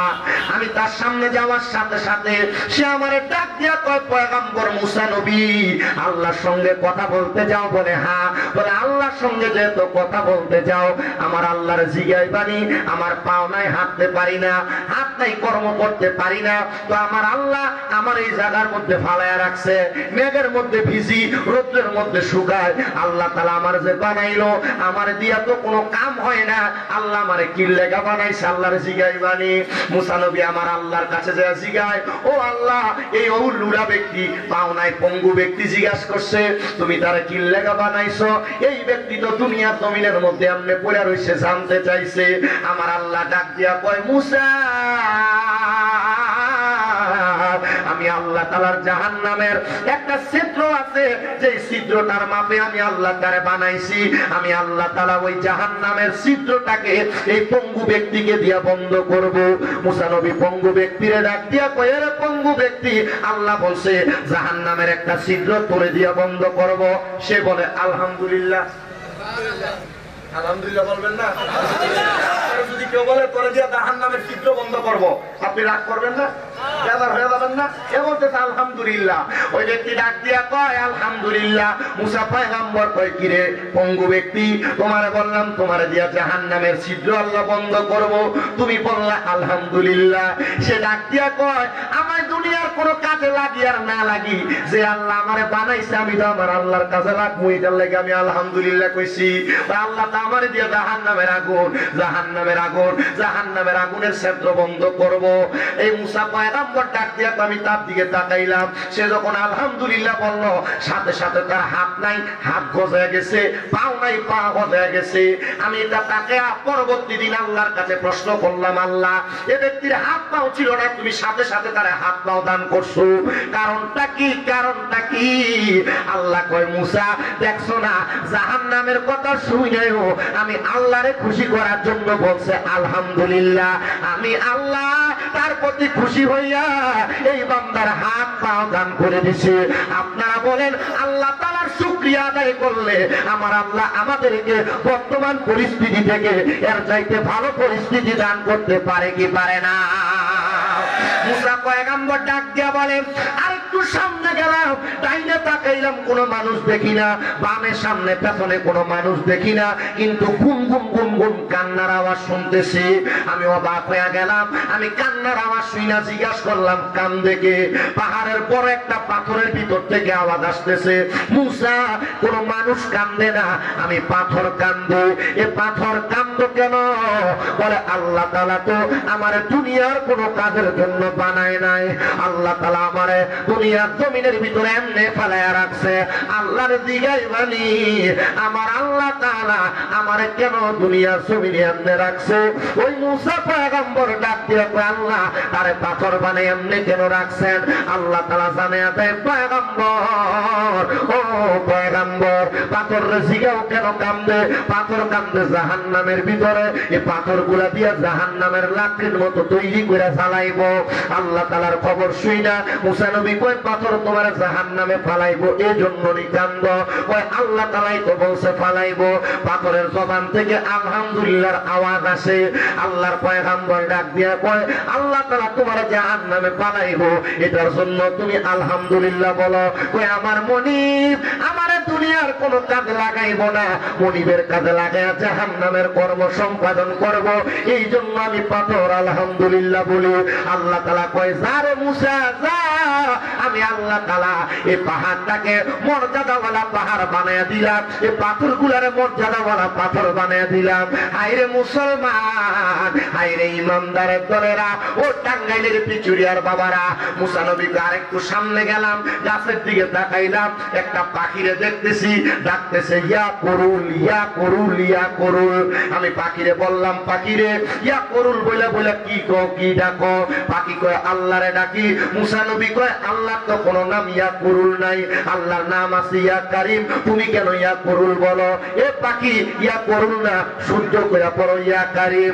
পাখি কষ্ট কইরা কইরা পড়ে ইয়া কারিম ইয়া কারিম, পরে আর মাথাটাকে গাছের ডালের সাথে জোরে জোরে বাড়ি দিতেছে। মুসা নবী আল্লাহর সঙ্গে কথা বলতে গেছে, আল্লাহ তাআলা মুসা নবীর সঙ্গে কথা বলে না। মুসা নবী জিজ্ঞাসা করে আল্লাহ আপনি যে আমার সঙ্গে আজকে কথোপকথন করেন না, কারণটা কি? বলে মুসা তুমি আমার একজন জাকের বান্দা, আমি আল্লাহর স্মরণকারী বান্দারে কি রাস্তা দেখা দিছ? বান্দা তো এখন তার মাথা ফাটায় ফেলতেছে। বলে আল্লাহ কোনটা? বলে আমার সৃষ্টির একটা পাখি আমি আল্লাহরে ইয়া করুল বইলা ডাকতো, তুমি যে তারে বলছো ইয়া কারিম বইলা ডাকতে, সে তো তার মুখ দিয়ে ইয়া কারিম আনতে পারে না, আমার নামটা ডাকতে কষ্ট হয় বিদায় মাথাটারে গাছের ডালের সাথে বাড়ি দিয়ে আসে, তার জীবন ত্যাগ করতেছে। যা মুসা যা বল যেমনে ডাকতেছে আমি আল্লাহ তেমনি তার ডাক শুনি, আমি আল্লাহর যেমনে ডাকে আমি আল্লাহ এমনি তার ডাক শুনি। মুসা নবী যা ডাক দিয়া কই পাখি ইয়া কারিম বলা লাগবে না, যেমনে তুমি আল্লাহরে ডাইকা স্বাদ পাও মজা পাও এমনে ডাকো, আমার আল্লাহ তোমার ডাক শুনে। বান্দারে যেমনে আল্লাহরে ডাকবা আল্লাহ এমনি তোমার ডাক শুনবে। তো কেন তুমি আল্লাহরে ডাকো না? কিসে তোমারে আল্লাহর নাম থেকে ভুলে রাখছে? সাবধান সতর্ক বান্দা, আল্লাহর নামটা তুমি বেশি বেশি করে স্মরণ করবা, কলবের মধ্যে রাসূল পাকের স্মরণ রাখবা। মুসা পয়গম্বর ডাক দিয়া কয় আরেকটু সামনে যাইলাম, সামনে যাইয়া আমি লক্ষ্য করে দেখলাম এই জায়গার মধ্যে হাঁসগুলো একবারে দাঁড়ানো, কোনো পানি নাই, শুকনো হাঁসগুলো। আমি পয়গম্বরে ডাক দিয়া কয় পয়গম্বর আল্লাহর দিগাই বানি আমার আল্লাহ তাআলা কোন দিন বৃষ্টি দিব? মুসা পয়গম্বর সামনে যাইয়া তুর পর্বতে আমার আল্লাহর দিগাই আল্লাহ। হাঁসগুলা জিজ্ঞাসা করছে কখন বৃষ্টি দিবা? আল্লাহ কয় সর্বনিম্ন 3 বছর বৃষ্টি হবে না। পয়গম্বর আইসা ডাক দিয়া কয় ও হাঁস জাতি, আল্লাহ বলছে 3 বছর বৃষ্টি হবে না, 3 সিজন বৃষ্টি হবে না। হাঁসগুলার জবান দিয়া আলহামদুলিল্লাহ বলছে, সাথে সাথে আল্লাহ বৃষ্টি দান করে দিছে। মুসা পয়গম্বর কয় হাঁসগুলার সামনে আমি শর্মিন্দা হয়ে গেলাম। এবার মুসা পয়গম্বর কয় আমি সাথে সাথে আমার আল্লাহ তাআলার কাছে ফিরে গেলাম, বললাম ওগো আল্লাহ আপনার কাছে ফরিয়াদ গো আল্লাহ, আপনি না বলছেন দীর্ঘ 3 বছর 3 সিজন আপনি বৃষ্টি দিবেন না? হাঁসগুলার সামনে দেয়া বলতে দেরি সাথে সাথে বৃষ্টি পড়ছে। আল্লাহ কয় মুসা যখন বলছো আমি আল্লাহ তাআলা বৃষ্টি দিব না, তখন যে হাঁসগুলা কি বলছে? বলছে আলহামদুলিল্লাহ। মুসা রে, আমি আল্লাহ তাআলা বান্দার আলহামদুলিল্লাহতে খুশি হইয়া ওই বান্দার ওই হাঁস জাতিগুলার বৃষ্টি দিয়া তাদের রূহ ঠান্ডা করেছি। আমি জানতে চাই ও আমার বাবারা, আপনারা যারা টাঙ্গাইলের পিচুরিয়ার জান্নাতের বাগানে বসে গেলেন, আমার আল্লাহ চাইলে আপনারা আমার আলহামদুলিল্লাহ আল্লাহর শুকরিয়া আদায়ের মাধ্যমে আমাদের সকল ঘাটতি আল্লাহ তাআলা পূরণ করে দিতে পারে কি পারে না? তাহলে ওই আল্লাহ তাআলা শুকরিয়া আদায় করে পড়েন সুবহানাল্লাহ ওয়ালহামদুলিল্লাহ লা ইলাহা ইল্লাল্লাহ সুবহানাল্লাহ ওয়ালহামদুলিল্লাহ লা ইলাহা ইল্লাল্লাহ লা ইলাহা ইল্লাল্লাহ ইল্লাল্লাহ সুবহানাল্লাহ ওয়ালহামদুলিল্লাহ লা ইলাহা ইল্লাল্লাহ ছাড়া মাবুদ নাই, আমার নবীজি ছাড়া উপায় নাই, বলেন আল্লাহ ছাড়া মাবুদ নাই, আমার নবীজি ছাড়া উপায় নাই। আল্লাহ আল্লাহ জিকিরেতে থাকো তুমি সর্বদাই, সুবহানাল্লাহ ওয়ালহামদুলিল্লাহ লা ইলাহা ইল্লাল্লাহ। মুহাব্বতের আওয়াজে কন্যা আল্লাহু আকবার। তোমার শুকরিয়া আদায় করলে যেহেতু তুমি নিয়ামত বাড়ায়া দাও, তাইলে আমি মুসা নবী আর দুনিয়ার কোনো কর্ম করলাম না, আমি তোমার শুকরিয়া তোমার সেজদা করে করে আমার সময় কাটাইবো। মুসা পয়গম্বর কয়, আমি যখন আল্লাহ তাআলার ইবাদত করি, ফেরাউন নামক ব্যক্তিটা আমারে বড় কষ্ট দেয়, আমারে বড় আঘাত দেয়, আমি আল্লাহ তাআলার কাছে কত কইলাম, আল্লাহ তুমি ফেরাউনকে ধ্বংস করো না। আমার আল্লাহ কয়, মুসা রে, আমি আল্লাহ যে ফেরাউনকে ধ্বংস করব, আমি আল্লাহ তো চারটা কারণে ফেরাউনকে ধ্বংস করি না। কোন চারটা কারণে? আল্লাহ ডাক দিয়া কয়, মুসা রে, এই ফেরাউনটা সারাদিন পর্যন্ত নিজের খোদা দাবি করে, কিন্তু যখন দুনিয়ার আলো বন্ধ হয়ে যায়, অন্ধকার হয়ে যায়, এই ফেরাউন পাহাড়ের গুহায় জঙ্গলার মধ্যে যাইয়া যাইয়া আমি আল্লাহ রে আল্লাহ বলে স্বীকার করে আর বলে, আল্লাহ আমি ফেরাউন নিজের খোদা বলতে আমার কাছে বড় ভালো লাগে, আল্লাহ তুমি আমারে ধ্বংস করো না, আমি জানি তুমি খোদা আমি বান্দা, আল্লাহ তুমি আমারে ধ্বংস করো না। এ মুসা, এই কারণে আমি ফেরাউনকে ধ্বংস করি না। ও আল্লাহ, আর কোন কারণে ধ্বংস করো না? বলে, 2 নাম্বার কারণ, মুসা তোমারও দাড়ি আছে, ফেরাউনের দাড়ি আছে, তোমারও পাঞ্জাবি আছে, ফেরাউনেরও পাঞ্জাবি আছে, তোমারও পাগড়ি আছে, ফেরাউনের মাথায়ও পাগড়ি আছে। আল্লাহ ডাক দিয়া কয়, মুসা রে, এই পাগড়ি পাঞ্জাবি দাড়ির মুহাব্বতে আমি আল্লাহ তাআলা এই ফেরাউনকে ধ্বংস করি না। আব্বাজিরা রে দাড়ি ক্লিন শেভ করো না, আব্বাজিরা রে পাঞ্জাবি খুইলা টাইট ফিটিং জামা কাপড় পরো না, আব্বাজিরা রে টুপি বড় সত্য কথা, মাথায় পাগড়িটা লাগায়ও সুন্নত আদায় হবে। 1 ওয়াক্ত পরবা পাগড়ি ছাড়া 1 ওয়াক্ত সওয়াব, পাগড়ি পরে 1 ওয়াক্ত পরবা 27 ওয়াক্তের সওয়াব। তাহলে বলেন পাগড়ির দরকার আছে? এটা কি পাগড়ি? ওই যে ঘাড়ে কি? এই যে ওনার ঘাড়ে কি? কোন জায়গার মুড়ি? কোন জায়গার বায়াত? এই জায়গা। কোন জায়গা? এই জায়গা। মোটামুটি করটিয়া বলেন, আহমেদাবাদ বলেন, পিচুরিয়া শরীফ বলেন, এ মুড়ি বলা একটা পাগড়ি আছে না? কি লেগে রাখেন এটা? মানে এটা পেপ দিয়ে পড়লে 1 ওয়াক্তের জায়গায় জোরে বলে না 27 ওয়াক্তের সওয়াব। তো আমি আপনাদের দোয়ায় 288 জন আল্লাহর ওলির জীবনী পড়ছি। কত? 288। আর 25 জন নবী রাসূলের জীবনী প্রথম থেকে শেষ পর্যন্ত পড়ে শেষ করছি। করার পর দেখলাম সব নবী রাসূল যারা, ওনাদের গলার ভিতরে এমন একটা রুমাল থাকতেন। কি থাকতেন? কেন? যখন যে জায়গায় নামাজের ওয়াক্ত, তখন সে জায়গায় রুমাল বিছানো, এটাই আমাদের মুসল্লা। আর আমাদের উম্মতে মুহাম্মদী, তাদের তো স্থান নির্ধারণ ছিল, এই জায়গায় নামাজ পড়া লাগবে, এই জায়গায় ইবাদত করা লাগবে। কিন্তু মস্তবি রুমির ভিতরে আল্লামা রুমি লিখতেছেন, শুধু জুদশ রাহমাতাল লিল আলামিন মসজিদেও শুধু আমার আইয়ে জমিন, জমিনের যে জায়গায় দাঁড়ায় নামাজ পড়বা এটাই তোমার জন্য মুশকিল, নামাজ পড়তে পারবো না। মারাবা কর না তো পাঞ্জাবি লাগাইবেন নি, কথা বলে না, লাগাইবেন নি, দাড়ি রাখবেন নি, মাথায় পাগড়ি পরবেন নি, লাভ আছে নি এটারে? লাভ আছে, কারণ আল্লাহ ফেরাউনকেও শাস্তি দেয় নাই যে দাড়ি সম্মানে, পাঞ্জাবির সম্মানে, পাগড়ির সম্মানে। মারহাবা বলেন না?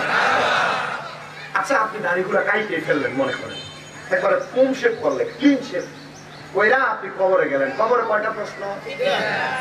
মান রাব্বুকা, আপনি বললেন রব আল্লাহ। আপনি বললেন ওয়ামান দিনুকা, আপনি বললেন দীনই আল ইসলাম। আচ্ছা আপনার সামনে রাসূলকে এভাবে দাঁড় করান, রাসূল থাকবেন, আপনাকে বলবে ওমান হাজার রাসূল, এই ব্যক্তিকে চিনো? আচ্ছা আপনি রাসূলের পাককে দেখায় দেওয়ার পর আপনার মুখটা যদি নবীর সুন্নাত দাঁড়ি না থাকে, রাসূল যদি আপনার দিকে ফিরে কয় যে আমি তোরে চিনি না,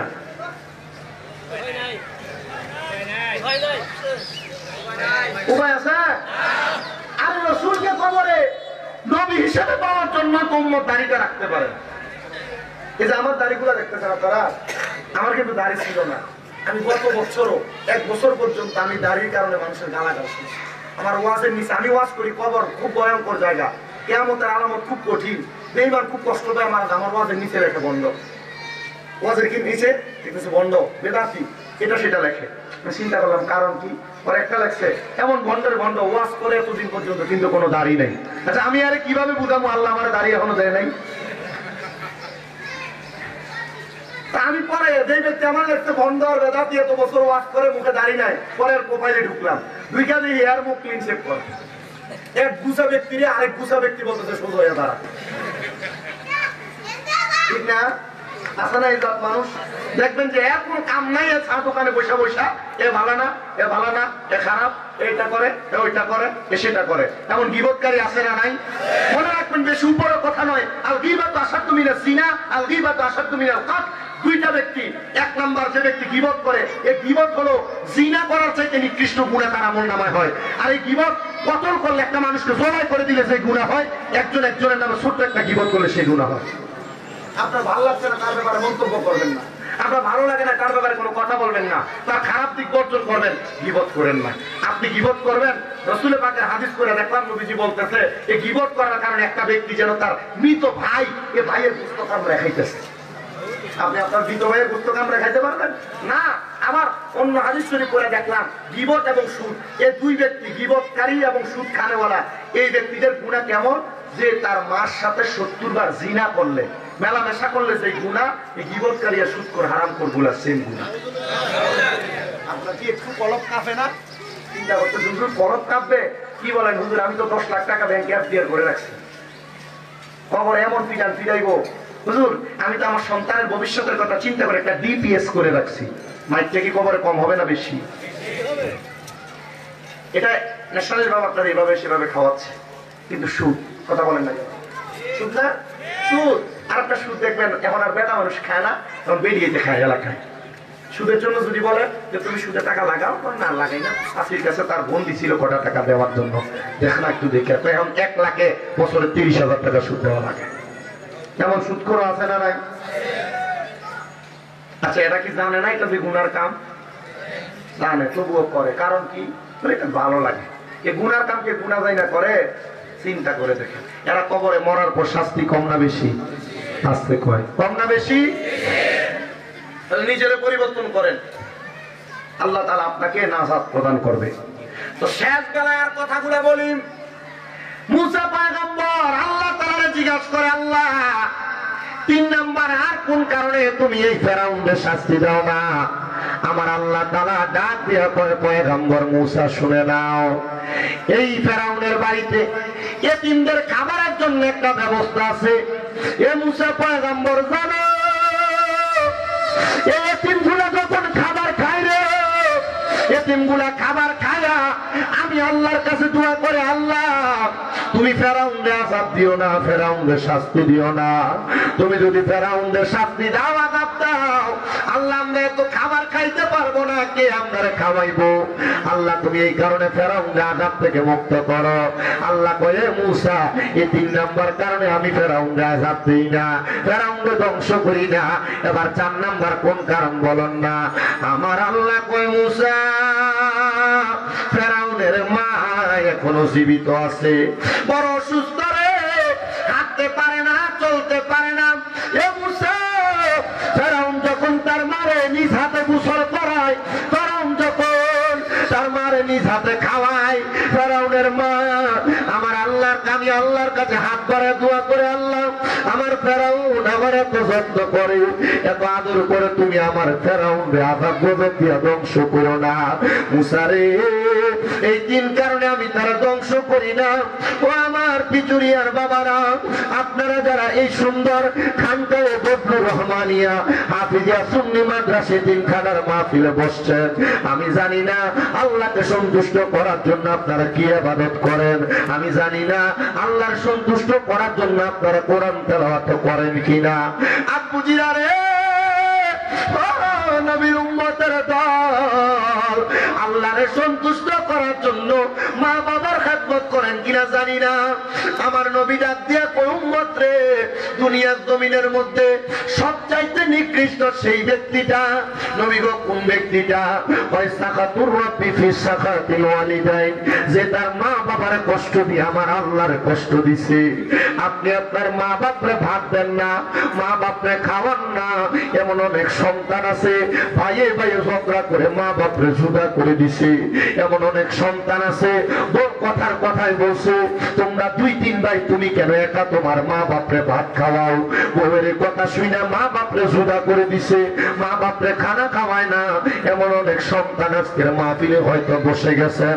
সন্তান, তুমি কি ভুলে গেছো আল্লাহর নবীর কথা? রাব্বি ফি রিদাল ওয়ালিদাইন, আম্মা আব্বার সন্তুষ্টিতে আমার আল্লাহ সন্তুষ্টি হয়ে যায়। কেউ যদি ওই মা বাপরে ভাত না দিয়া থাকো, কেউ যদি ওই মা বাপরে জুদা করে দিয়া থাকো, কেউ যদি ওই মা বাপরে ধমক দিয়া থাকো, সন্তান দেখ তোমার পাগুলো আমার সামনে দাও, আমি শামীম রাজার দিব্যা লাগাইয়া দিয়া তোমার পাও পরিষ্কার করে দিব। শুধু আদা করবা, এখান থেকে বাড়িতে যাই আর বাবার পায়ে ধরবা, আম্মা আব্বার পায়ে ধরে বলবা, মা ও আব্বা আমার আল্লাহর রহমতে মাফ করে দেন। যতক্ষণ পর্যন্ত তোমার মা বাবা মুখ দিয়া বলছে তোমারে মাফ করে দিছি, ততক্ষণ পর্যন্ত মা বাবার কদম ছাইরো না। কারণ মা বাপ যদি মাফ না করে, স্বয়ং আল্লাহ তোমারে মাফ করবে না। মা বাবা যদি তোমারে ক্ষমা না করে, স্বয়ং আল্লাহ তোমারে ক্ষমা করবে না। ও সন্তান, অনেকে চিন্তা করে হুজুর যাদের বাড়িতে বাবা আছে তারা বাড়িতে যাইয়া বাবার পায়ে ধরে মাপ চাইবো, আমার তো আব্বা নাই, আমি কার পায়ে ধরে মাপ চাইবো? অনেকে চিন্তা করে হুজুর যাদের বাড়িতে মা আছে তারা বাড়িতে যাইয়া মার পায়ে ধরে মাপ চাইবো। সন্তান, অনেকে চিন্তা করতেছে হুজুর আমার তো বাড়িতে মা নাই, আমি কার পায়ে ধরে মাপ চাইবো? ও সন্তান, ওই মা বাপ যদি কবরে থাকে, কিছুক্ষণ পর আখিরি মুনাজাত হবে, আল্লাহ দরবারে হাত বাড়িয়ে দিবা, আল্লাহ রব্বির হামহুমা কামা রব্বায়ানি সগীরা।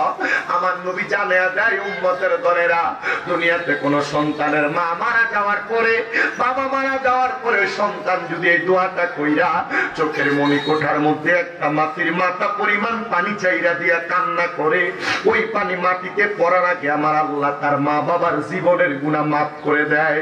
ও আমার আজকে পিচুরিয়া শরীফের বাবারা, আপনারা যে জান্নাতের বাগানে বসছেন, হয়তো অনেক সন্তান বসছে, হুজুর আমার মা আমার বাবা আমারে বড় কষ্ট করে মানুষ করছে, নিজে না খাইয়া মা খাওয়াইছে, হুজুর এই রমজান মাসে সাহারির সময় ভোরবেলা আমার মা আমারে ডাইকা ডাইকা উঠাইছে, হুজুর এখন ভোরবেলা খাবার খাইতে উঠি কিন্তু মা জননীর চেহারা দেখি না, মা অন্ধকার কবরে।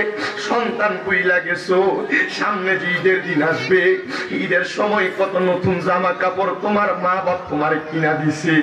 এমন অনেক মা বাবা নিজে কোনো নতুন জামা কাপড় পরে নাই, যদি প্রশ্ন করছে মা আপনি যে নতুন কোন জামা কাপড় পরেন নাই, আব্বা পুরান লুঙ্গিটা পরে ঈদের ময়দানে যাইতো, ও আব্বা আপনি যে নতুন কোন জামা কাপড় পরেন নাই, আব্বা বলতো রে সন্তান আমার কি আর এখন ঈদের বয়স আছে নাকি? আব্বা অভাবের কথা বলতেন না, অল্প কিছু টাকা থাকলে টাকা দিয়ে আপনি সন্তানকে নতুন জামা কাপড় আপনি আপনার বাবা কিনা দিছে, এখন আপনার কাছে টাকার অভাব নাই, আপনি আপনার আব্বারে 500 টাকা দিয়ে কিনে একটা লুঙ্গি পরাইতে পারেন না। আব্বা যান অন্ধকার কবরে, এই সন্তান তোমার তো লাখ টাকা কি খাইবো, এই সম্পদ থাকতে মা বাবার মতো রত্নটারে যত্ন করলা না। সন্তানের দল তোমার আম্মা বড় কষ্ট করে মানুষ করছে, ইফতারের সময় সুন্দর সুন্দর ইফতার তোমার সামনে থাকে, কত মানুষ তোমার ইফতার গুলা মুখে দেয়, কিন্তু তুমি তোমার মার মুখে ইফতার তুলা দিতে পারো না। দিবা কেমনে? তোমার মা দুঃখিনী অন্ধকার কবরে। সন্তানের দল আল্লাহর কাছে শুধু খাপ কইরা কইরা দোয়া করবা, আল্লাহ আমার মা কবরে, আমার বাবা কবরে, আল্লাহ আমার মা বাবার কবরে জান্নাতি নিয়ামতের ব্যবস্থা করে দেন। সন্তান তোমার নেক দোয়ার কারণে আল্লাহ তোমার মা বাবার কবরে জান্নাতি নিয়ামতের ব্যবস্থা করবে। আমি জানি না রে, ওই নিয়ামত পাওয়ার জন্য কত সন্তান জানি অপেক্ষা করে। রাহমাতুল লিল আলামিন নবী বলে, ও দুনিয়ার উম্মতের দল, কোন সন্তান যখন তার মার জন্য বাবার জন্য দোয়া করে রে, আমার আল্লাহ তাআলা ওই সন্তানের দোয়ার বরকতে তার মা বাপরে নাজাত দান করে দেয়। কেমন নাজাত দেয় জানো রে? পিছুইয়ার বাবারা সমুদ্রের মধ্যে ডুবে যাচ্ছে একটা ব্যক্তি, তার যদি নৌকার মাধ্যমে উদ্ধার করা হয়, সেই ডুবন্ত ব্যক্তি যেমন খুশি হয়, মা বাবার জন্য সন্তান দোয়া করলে এমন খুশি হয়। হায় রে, কে জানি এমন মা বাপরে আলাদা করে দিয়ে রাখছে। তোমার কাছে টাকার অভাব নাই, মা বাপরে খাওয়াইতে পারো না, অনেকের মা বাপ কবরে। সন্তান মা বাপ যদি বাইচা থাকতো, মাসে যদি তুমি 1000 টাকার ফল কিনা খাওয়াইতা, 12 মাসে 12,000 টাকা মা বাবার পেছনে তোমার খরচ হয়ে যাইতো। আর ওই মা বাপ যদি বাইচা থাকতো, মা বাপরে যদি ভাত খাওয়াইতা, যদি তোমার মাসে 2000 টাকা মা বাবার পেছনে খরচ হইতো, 12 মাসে 24,000 টাকা মা বাবার পেছনে খরচ হইয়া যাইতো। এই সন্তান, ওই মা বাপ দুনিয়ার টাকা পয়সা ধন সম্পদ তোমার কাছে চায় না। তোমার বাড়ি দিয়া গেছে, খেতে জায়গা দিয়া গেছে, ওই জায়গা সম্পদ তুমি ব্যবহার করো। তোমার মা বাপ যদি তোমার এই সম্পদ না দিয়া যাইতো, সন্তান একবার চিন্তা করে দেখো, তাইলে তুমি ভাড়া থাকলে মাসে যদি 5,000 টাকা বাড়ি ভাড়া দেওয়া লাগতো, 12 মাসে তো 60,000 টাকা ভাড়া দেওয়া লাগতো। মা বাপ এগুলা কিছু চায় না। মা বাপ কবরে তুমি সন্তানের কাছে দোয়া চাই, দোয়া করবা, দোয়া বলে হুজুর আমার মা কবরে, বাবা কবরে, মা বাপ কবরে কেমন আছে আমি জানি না। হুজুরের এই মাদ্রাসাতে এত সুন্দর জান্নাতের বাগান, কোরআন সুন্নাহ শিক্ষা দেওয়া হয়। এই জান্নাতের বাগান মাদ্রাসার দ্বিতীয় তৃতীয় তলার ছাদ ঢালাইয়ের সময় নাকি প্রায় 10, 10.5 লক্ষ 11 লক্ষ টাকার কাছাকাছি খরচ। আমি শুধু কয়েকজন সন্তান চাইবো, মাহে রমজান মাস আল্লাহ তাআলার কাছে বান্দা পাক পবিত্র হওয়ার মাস, মা বাপরে যেন আল্লাহ তাআলা ক্ষমা করে দেয়। একজন সন্তান শুধু বলবেন হুজুর আমি 50,000 টাকা আমার মা বাবার সম্পদের অংশ থেকে এই মাদ্রাসার জন্য দান করে দিব। আছেন নাকি একজন সন্তান শুধু হাতটা বাড়িয়ে বলবেন হুজুর আমি 50,000 টাকা আমার মা বাবার সম্পদের অংশ থেকে রমজান মাসে দান করে দিব। মনে রাখবেন আস-সাখিয়ু হাবিবুল্লাহ, দানকারী ব্যক্তি আল্লাহর বন্ধু। 50,000 টাকা মাদ্রাসার জন্য দিয়ে দিবেন। যদি 50,000 না পারেন 20,000 টাকার জন্য ওয়াদা করবেন, হুজুর আমি এখন পারবো না, 2 মাস পরে দিব, 2 মাস পরে পারবো না, 5 মাস পরে দিব। এমন একজন যদি থাকে হুজুর 50,000 পারবো না, 20,000 টাকা আমার মা বাপ থাকলে মা বাবাকে খাওয়াইতাম, হুজুর মা বাপ থাকলে যে মার্কেটিং করলে টাকা খরচ হইতো, আমি 20,000 টাকা দিব।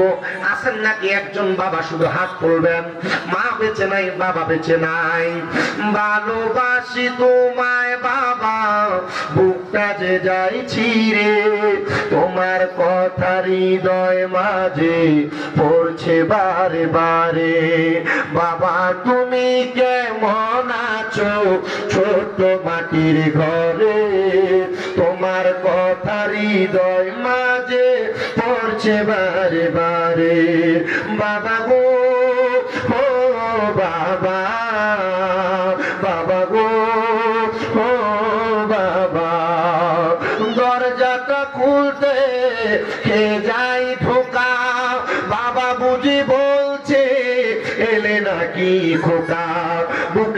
ভিতরটা নড়চড়ে ওঠে, সবাই আছে শুধু বাবা নেই, শুধু বাবা নেই।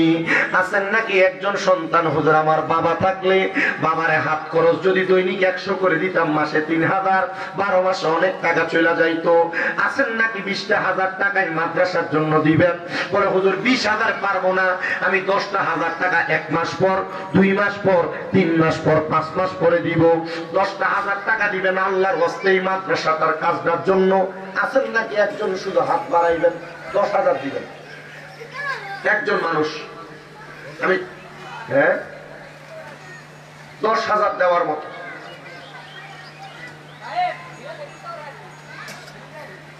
এত সুন্দর জান্নাতের বাগান, মাদ্রাসাতে ছাত্ররা কোরআন তেলাওয়াত করবে, এই কোরআন তেলাওয়াতের সওয়াব আপনার আমলনামাতে লিপিবদ্ধ করা হবে। 10,000 টাকা দিবে, 10,000। ওই যে আল্লাহ তাআলা শুকরিয়া আদায় করলে 10টা নিয়ামত দেয়, প্রথম বলছিলাম এই 10 নিয়ামত পাওয়ার আশায় হুজুর আমি 5 মাস পরে দিব 10,000 টাকা। 5 মাস সুযোগ দেওয়া যাবে, দেওয়া যাবে না? 5 মাস সুযোগ, 1 বছর পরে দিলে অসুবিধা আছে? 1 বছর পরে দিতে পারবে। বলুন আমি 10,000 টাকা দিব, আমার আম্মা পর্যন্ত খাস করে দোয়া করবেন। 10,000 টাকা দিবেন মাদ্রাসার জন্য। আছেন এমন কেউ যে আমি 10,000 টাকায় মাদ্রাসার জন্য? এটা রমজান মাস, আপনি এখন যদি দান করবেন, নিয়ত করেন, আল্লাহ তাআলা রমজানের সওয়াব আপনার দান করবে। 10,000 টাকা দেওয়ার মতো আছেন কেউ?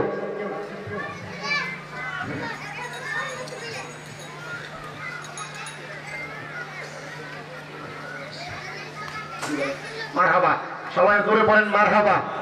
আমাদের আজকের জান্নাতের বাগানের যিনি আহ্বায়ক, আমাদের কলিজার টুকরা ওয়াইসিয়া শরীফ পিচুরিয়া যিনি আহমদ আলী সাহেব হুজুর কেবলা শাহজাদা, উনি প্রতি মাসে 5,000 করে 12 মাসে 60,000 টাকা ওনার আব্বার কাছে দিয়ে দিবেন মাদ্রাসার জন্য।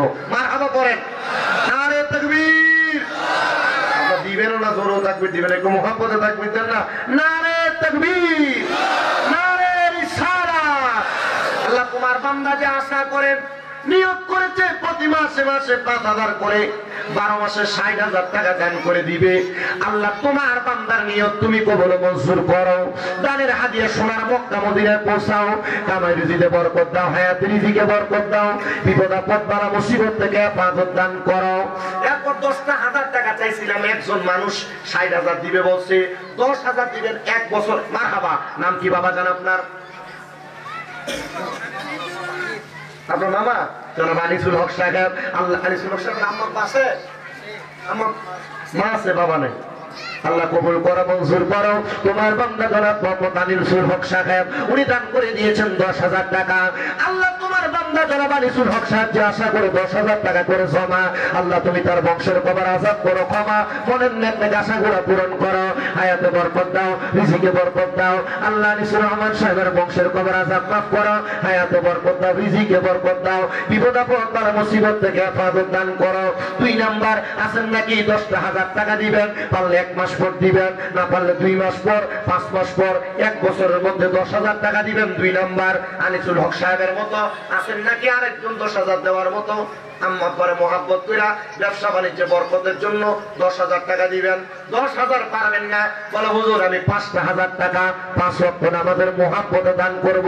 এই 5 ওয়াক্ত নামাজের মোহাব্বতে 1 নাম্বার বলে হুজুর আমি 5,000 টাকা আজকে 1 মাস পর, 5 মাস পর, 1 বছর পর কে দিবেন বলেন? 5,000 টাকা দেওয়ার মতো। আপনার নাম কি বাবাজি? নহর নিয়ে আসছে। মারহাবা, নারে তাকবীর, নারে রিসালাত।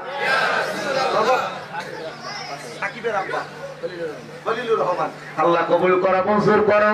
সাকিবের আব্বা মোহাম্মদ খলিলুর রহমান সাহেব উনি নগদ দান করে দিয়েছেন 5,000 টাকা।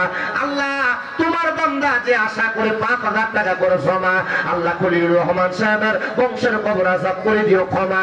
আল্লাহ জীবনের গুনাহ করে দিও ক্ষমা, হায়াতে বরকত দাও, রিজিকে বরকত দাও, মনের নেক আশাগুলা পূরণ করো। 2 নাম্বার আছেন নাকি 5 ওয়াক্ত নামাজের মোহাব্বতে 5,000 টাকা দিবেন মাদ্রাসার জন্য? বলে হুজুর আমি 5,000 টাকা দিব, আমার মা নাই, মার জন্য দোয়া করবেন। বাবা নাই, বাবার জন্য দোয়া করবেন। 5,000 টাকা দিবেন। বাবাকে তোমরা কাবা জানিও, মদিনা জানিও, মাকে যদি গো তারা বেঁচে থাকে। নবী বলেন আমি সেবিনাই, সেবিতে পারি নাই, আমি সেবিনাই, সেবিতে পারি নাই, সেবিও আমার উম্মত, সেবিও আমার উম্মত। বাবার মুখেতে মায়ের মুখেতে যে তুলে দিবে খানা, রাজি থাকে রাব্বানা। নবীজি বলে আমি করি নাই, করিতে পারি নাই, পিতা মাতার খেদমত, করিও আমার উম্মত, করিও আমার উম্মত। আল্লাহ কবুল করে মঞ্জুর করো। জনাব মোহাম্মদ রুহুল আমিন সাহেব বিওনার মেম্বার পদপ্রার্থী 3 নং ওয়ার্ড পিচুরিয়ার, উনি দান করে দিয়েছেন 3000 টাকা। আল্লাহ কবুল মঞ্জুর করো। রুহুল আমিন সাহেবের মনের আশা পূরণ করো, বংশের কবরাঘাত মাফ করো, হায়াতের রিজিকে বরকত দান করো। আল্লাহ তোমার বান্দা রুহুল আমিন সাহেব যে আশা করে দান করেছে, মনের নেক আশাগুলো পূরণ করো। নিয়ত করেছে মেম্বার হবে, আল্লাহ জনগণের খাতেম হওয়ার মতো তৌফিক দান করো। জোরে কোন আমিন। এরপর আছেন নাকি 5,000 টাকা দিবেন। হুজুর আমার মা নাই, দোয়া করবেন। বাবা নাই, দোয়া করবেন। মারহাবা। আব্বা জান আপনার নাম কি?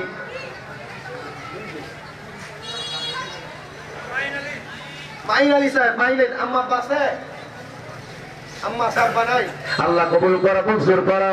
জনাব মোহাম্মদ মাইন আলী সাহেব, আল্লাহ তোমার বান্দা 5,000 টাকা করে যায় ক্ষমা। আল্লাহ তুমি তার বংশের কবর আযাব করে দিও ক্ষমা। আল্লাহ তোমার বান্দা যে আশা করে দান করেছে, মনের নেক আশাগুলো পূরণ করো, হায়াত রিজিকে বরকত দাও। মাইন আলী সাহেবকে কবুল মঞ্জুর করে নাও। 3 নাম্বার কে দান করবে 5,000 টাকা 5 ওয়াক্ত নামাজের মুহাব্বতে 5,000 টাকা দান করে। আপনার নাম কি? ফজলুর রহমান সাহেব। আল্লাহ তোমার বান্দা জনাব ফজলুর রহমান সাহেবের মা বাবা আছে? ভাইয়ের মাগফিরাতের জন্য দোয়া চাই। মা বাবা বেঁচে আছে, আল্লাহ ওনার ভাইয়ের মাগফিরাতের জন্য নিদান করে দিয়েছেন 5,000 টাকা। আল্লাহ ফজলুর রহমান সাহেবের ভাইয়ের কবরটাকে নাজাতের ফয়সালা করো, আম্মা আব্বার হায়াতে বরকত দান করে দিও। আরে পৃথিবীতে মায়ের মতো আপনে কেউ হবে না, হায়রে পৃথিবীতে মায়ের মতো আপনে কেউ হবে না। তোমরা কোনদিনও মায়েরই মনেতে কষ্ট দিও না, তোমরা কোনদিনও মায়েরই মনেতে কষ্ট দিও না। কত পাপী আছে যে মাকে কষ্ট দেয়, মায়ের মনে কষ্ট দিয়ে অভিশাপ দেয়।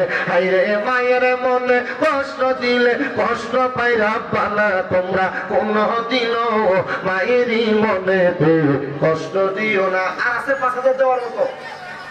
সবাই আমার সাথে করেন কালিমে তাইয়্যিবা লা ইলাহা ইল্লাল্লাহু মুহাম্মাদুর রাসূলুল্লাহ সাল্লাল্লাহু আলাইহি ওয়াসাল্লাম। এই লা ইলাহা ইল্লাল্লাহ কালিমা তাইয়্যিবার ভালোবাসা কার কার আছে? আমার সাথে হাত তুলুন। আমারও আছে, আপনাদের আছে সবার। মারহাবা, আল্লাহ কবুল করেন। হাত নামান, আল্লাহ কবুল করেন। লা ইলাহা ইল্লাল্লাহ লিখতে 12টা হরফ। কয়টা হরফ? 12টা। 12 জন চাই 2000 করে দিবেন। হুজুর আমি 2000 দিব। 1 নাম্বার কে দিবে 2000? আপনার নাম কি? একটু আপনার নাম? মোহাম্মদ শাহাদত সাহেব, চিনেন তো? শাহাদত সাহেব, উনি 2000 টাকা। আল্লাহ কবুল করুক। আমি একটু আপনারটা আবু রায়হান। আবু রায়হানের বাবার নাম কি? শাহিন মিয়া। আবু রায়হান তলেবুল ইলম ছাত্র মানুষ, তার আব্বা শাহিন মিয়া, তার জন্য দোয়া আছে 2000 টাকা। আল্লাহ কবুল করুক। আমিন। মারহাবা। শান্ত ভাই, আল্লাহ কবুল মঞ্জুর করো। শান্ত ভাই উনি দান করেছেন 2000 টাকা। আল্লাহ শান্ত ভাইয়ের মনে আশা পূরণ করো, বংশের কবর আযাব মাফ করো, হায়াতের রিজিকে বরকত দাও। ফজলুল হক সাহেব, আরেকজন ফজলুল হক সাহেব, উনি দান করছেন বাড়ি কোথায়? বিচুরিয়ায়। আল্লাহ কবুল মঞ্জুর করো, মনে আশা পূরণ করো, হায়াতের রিজিকে বরকত দাও, মনের নেক আশাগুলো পূরণ করো। এরপরে আছে আপনার নাম? বাদল ভাই, মোহাম্মদ বাদল ভাই, উনি দান করছে 2000 টাকা। আল্লাহ বাদল ভাইকে কবুল মঞ্জুর করো, হায়াতের রিজিকে বরকত দাও, মনের নেক আশা পূরণ করো। 1 2 4 জন। 5 নাম্বার কালিমা তাইয়্যিবা লা ইলাহা ইল্লাল্লাহ লিখতে 12 হরফ। 12 জন চাইছি, 4 জন হয়েছে। 5 নাম্বার 2000 দিবেন। নাম কি বাবা? 5 জন হয়েছে না? 6 জন দিবেন। আতাহার আলী সাহেব, আল্লাহ কবুল ও মঞ্জুর করো। 6 নম্বর জনাব মোহাম্মদ আতাহার আলী সাহেব, উনি দান করে দিয়েছেন 2000 টাকা। আল্লাহ তোমার বান্দাকে আশা করে দান করে মনের নেক আশাগুলো পূরণ করো। 7 নম্বর, আল্লাহর 7টা জাহান্নামের আগুন থেকে বাঁচার জন্য ওদের আমি 2000 টাকা দান করব। 2 মাস 5 মাস 1 বছর পরে যেন অসুবিধা নাই। 2000 টাকা। 7 নম্বর, কত 500 টাকা লেখেন মদিপুরের ছেলে। আচ্ছা 2000 টাকা করে 7 নম্বর কে দিবে 2000 টাকা? এই যে 2 লোক আছে। আপনি, আপনার নাম কি? আনোয়ার হোসেন ভাই, পিচুরিয়া বাড়ি। আল্লাহ কবুল ও মঞ্জুর করো। জনাব মোহাম্মদ আনোয়ার হোসেন সাহেব, উনি দান করলেন 2000 টাকা। আল্লাহ আনোয়ার ভাইয়ের মনে আশা পূরণ করো, বংশের কবর আদাব মাফ করো। 8 নম্বর, কুরবান আলী সাহেব, আল্লাহ কবুল ও মঞ্জুর করো। আল্লাহ কুরবান আলী সাহেব তোমার নবীর মাদ্রাসার জন্য 2000 টাকা কোরবান করে দিয়েছে। আল্লাহ কুরবান আলী সাহেব কবুল করো। আল্লাহুম্মা আমিন। ওয়াহেদ আলী সাহেব 2000 টাকা। আল্লাহ কবুল ও মঞ্জুর করো। ওয়াহেদ আলী সাহেবের বংশের কবর আদাব মাফ করো, হায়াতুল দিকে বরকত দাও। 9 নম্বর কে দান? জামাল ভাই কুড়িশবাড়ি বাসা, প্রবাসে থাকে, প্রবাসী মানুষ। আল্লাহ কবুল ও মঞ্জুর করো। প্রবাসী জিন্দেগি জামাল ভাইয়ের সুখ শান্তিতে রাখো, বিপদ আপদ বড় মুসিবত থেকে হেফাজত করো। এরপরে আরেকজন আছে, প্রবাসী মানুষ তো 10 জন হয়েছে। 11 নম্বর, বাবাজি নাম কি আপনার? আপু, হ্যাঁ, সুলতান সাহেব। আল্লাহ কবুল ও মঞ্জুর করো। সুলতান সাহেব দান করছে 2000 টাকা। আল্লাহ সুলতান সাহেব কবুল ও মঞ্জুর করো। 5000 পেয়েছে একটা। নাম কি বাবা? জাফর আলী সাহেব কত? 2000। 5000 না 2000? 2000। আল্লাহ কবুল ও মঞ্জুর করো। জাফর আলী সাহেব দান করছে 2000 টাকা। আল্লাহ জাফর